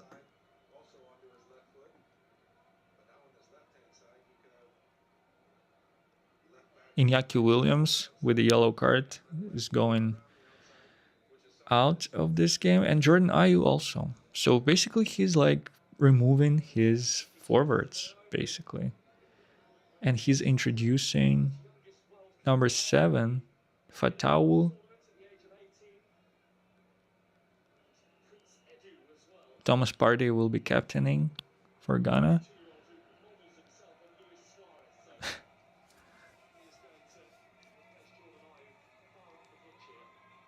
Abdul Fatawu from Leicester City. He gets so he's like basically attacking option also. Winger. So it's like position for position. It's not like a defensive substitution necessarily. He's just introducing fresh legs and a younger player, more dynamic, more explosive unit.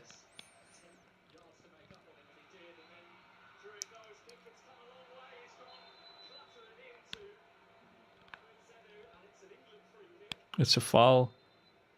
Pickford clashed with who that is, number 25. Shania, maybe 26.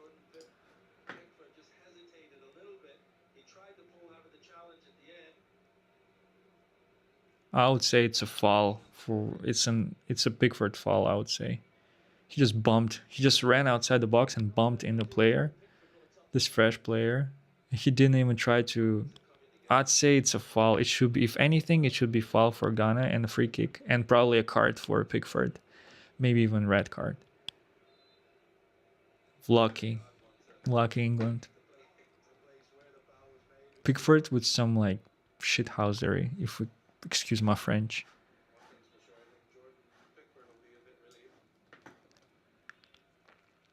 Yeah, he got away with murder here, to be honest. Imagine right now potentially getting a red card and a free kick, and you need to sub keeper, sub someone off, and to bring keeper. That's crazy. Suddenly, Ghana chances are increasing. They don't show the sub. I need to up. They don't show the subs. I need to see them. Hurricane with the shot on target, saved by a keeper. This is a late graphics because Williams is subbed off. He's not there anymore. Prince Kwabena Adu. This player was on the break. Oh wow, it's a huge mosquito. But they're harmless, they cannot do anything. Hopefully.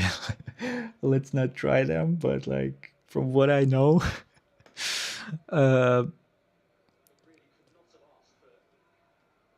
okay, so wait a second. I want more information on this player. Prince Kwabena Adu, Ghanaian footballer, Victoria Plzeng.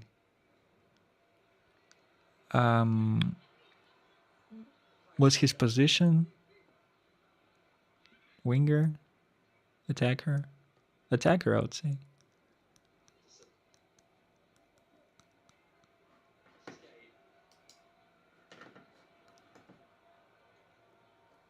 And number 80. Hard to say what was his position. Midfielder. Well, I would say attacking midfielder. Purely because he was subbed in for Jordan Ayew, and Iñaki Williams, who were on the front foot.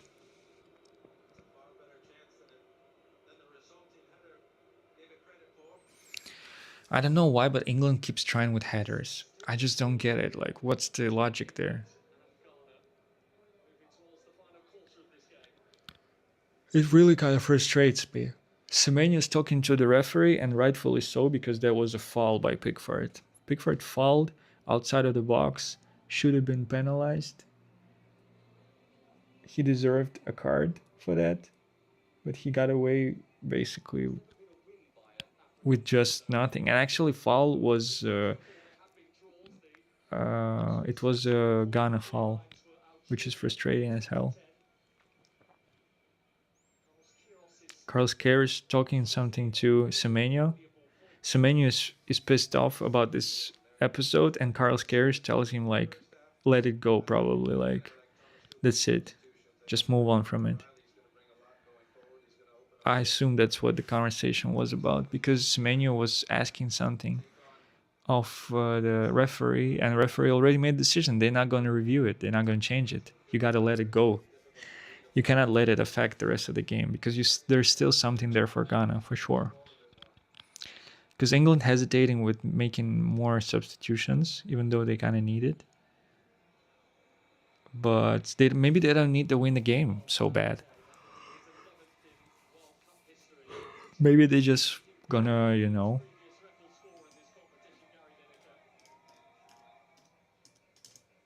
what happened with Panama?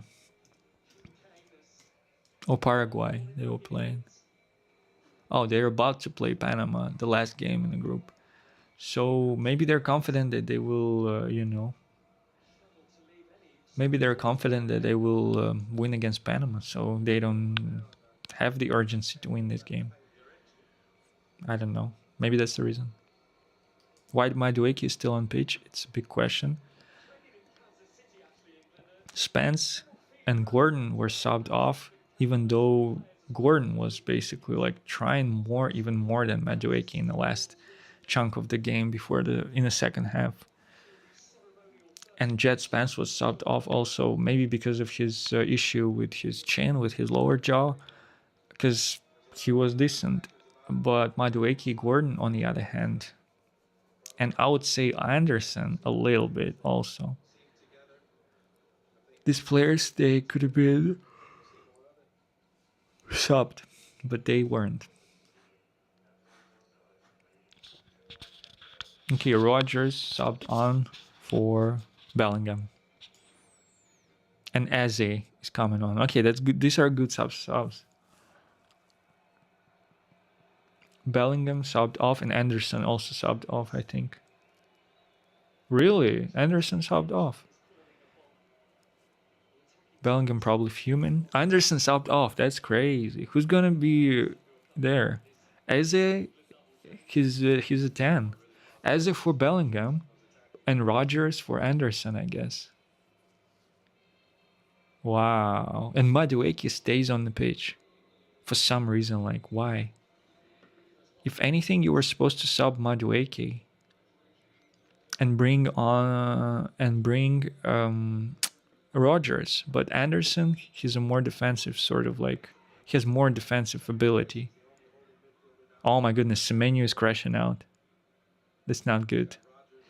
Karius tried to calm him down, but he's crashing out. I think Ghana might lose their head a little bit.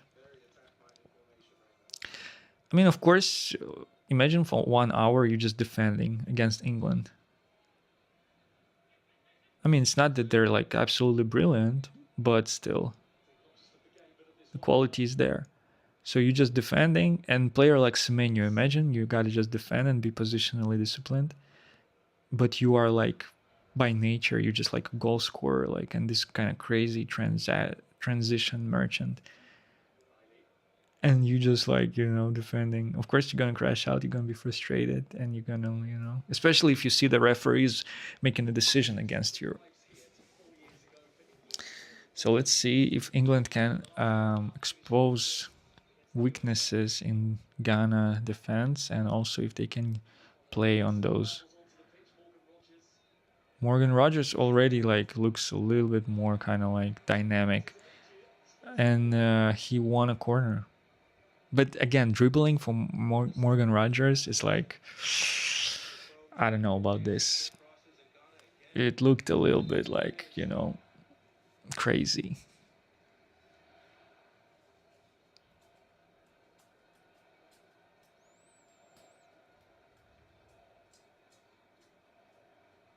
So I guess there will be no Rashford, because I think if he wanted to sub him on, he should have done it already by now. Because 15 minutes until the end of the game.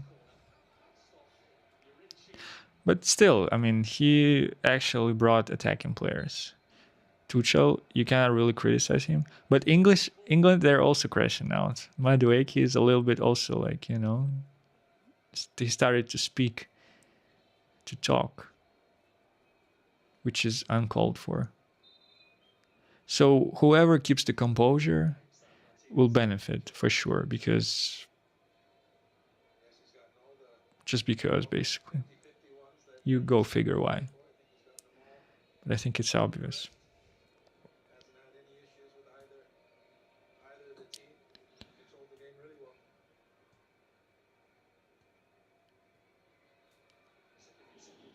Okay, so Kane starts to push players also. England is frustrated because they cannot score. But Ghana is frustrated with the referee mostly. He was pushed, of course. Obviously, he was pushed by Kane. Like shouldered, kind of like this. Which is kind of allowed in football if you don't use your hands, as long as you don't do that. But there is a tension between teams. It's obvious. And Ghana players, they are frustrated with the referee, and it's not going to benefit them at all, even though maybe they are right.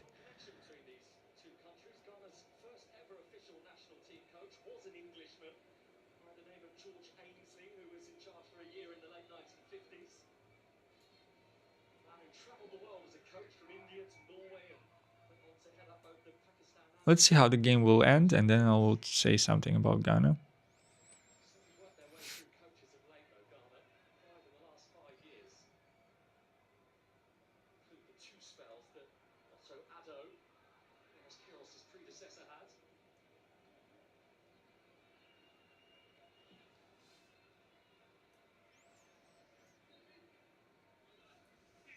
I wonder if there will be more substitutions, because there is still definitely like at least 15 minutes in a game. So I wonder if we will see any more subs, or this is it.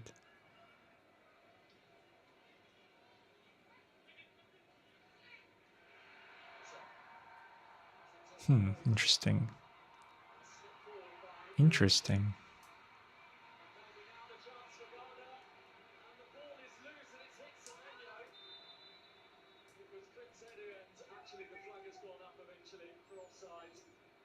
Like, believe it or not, but Ghana, they have maybe one of the most dangerous chances in the game right now.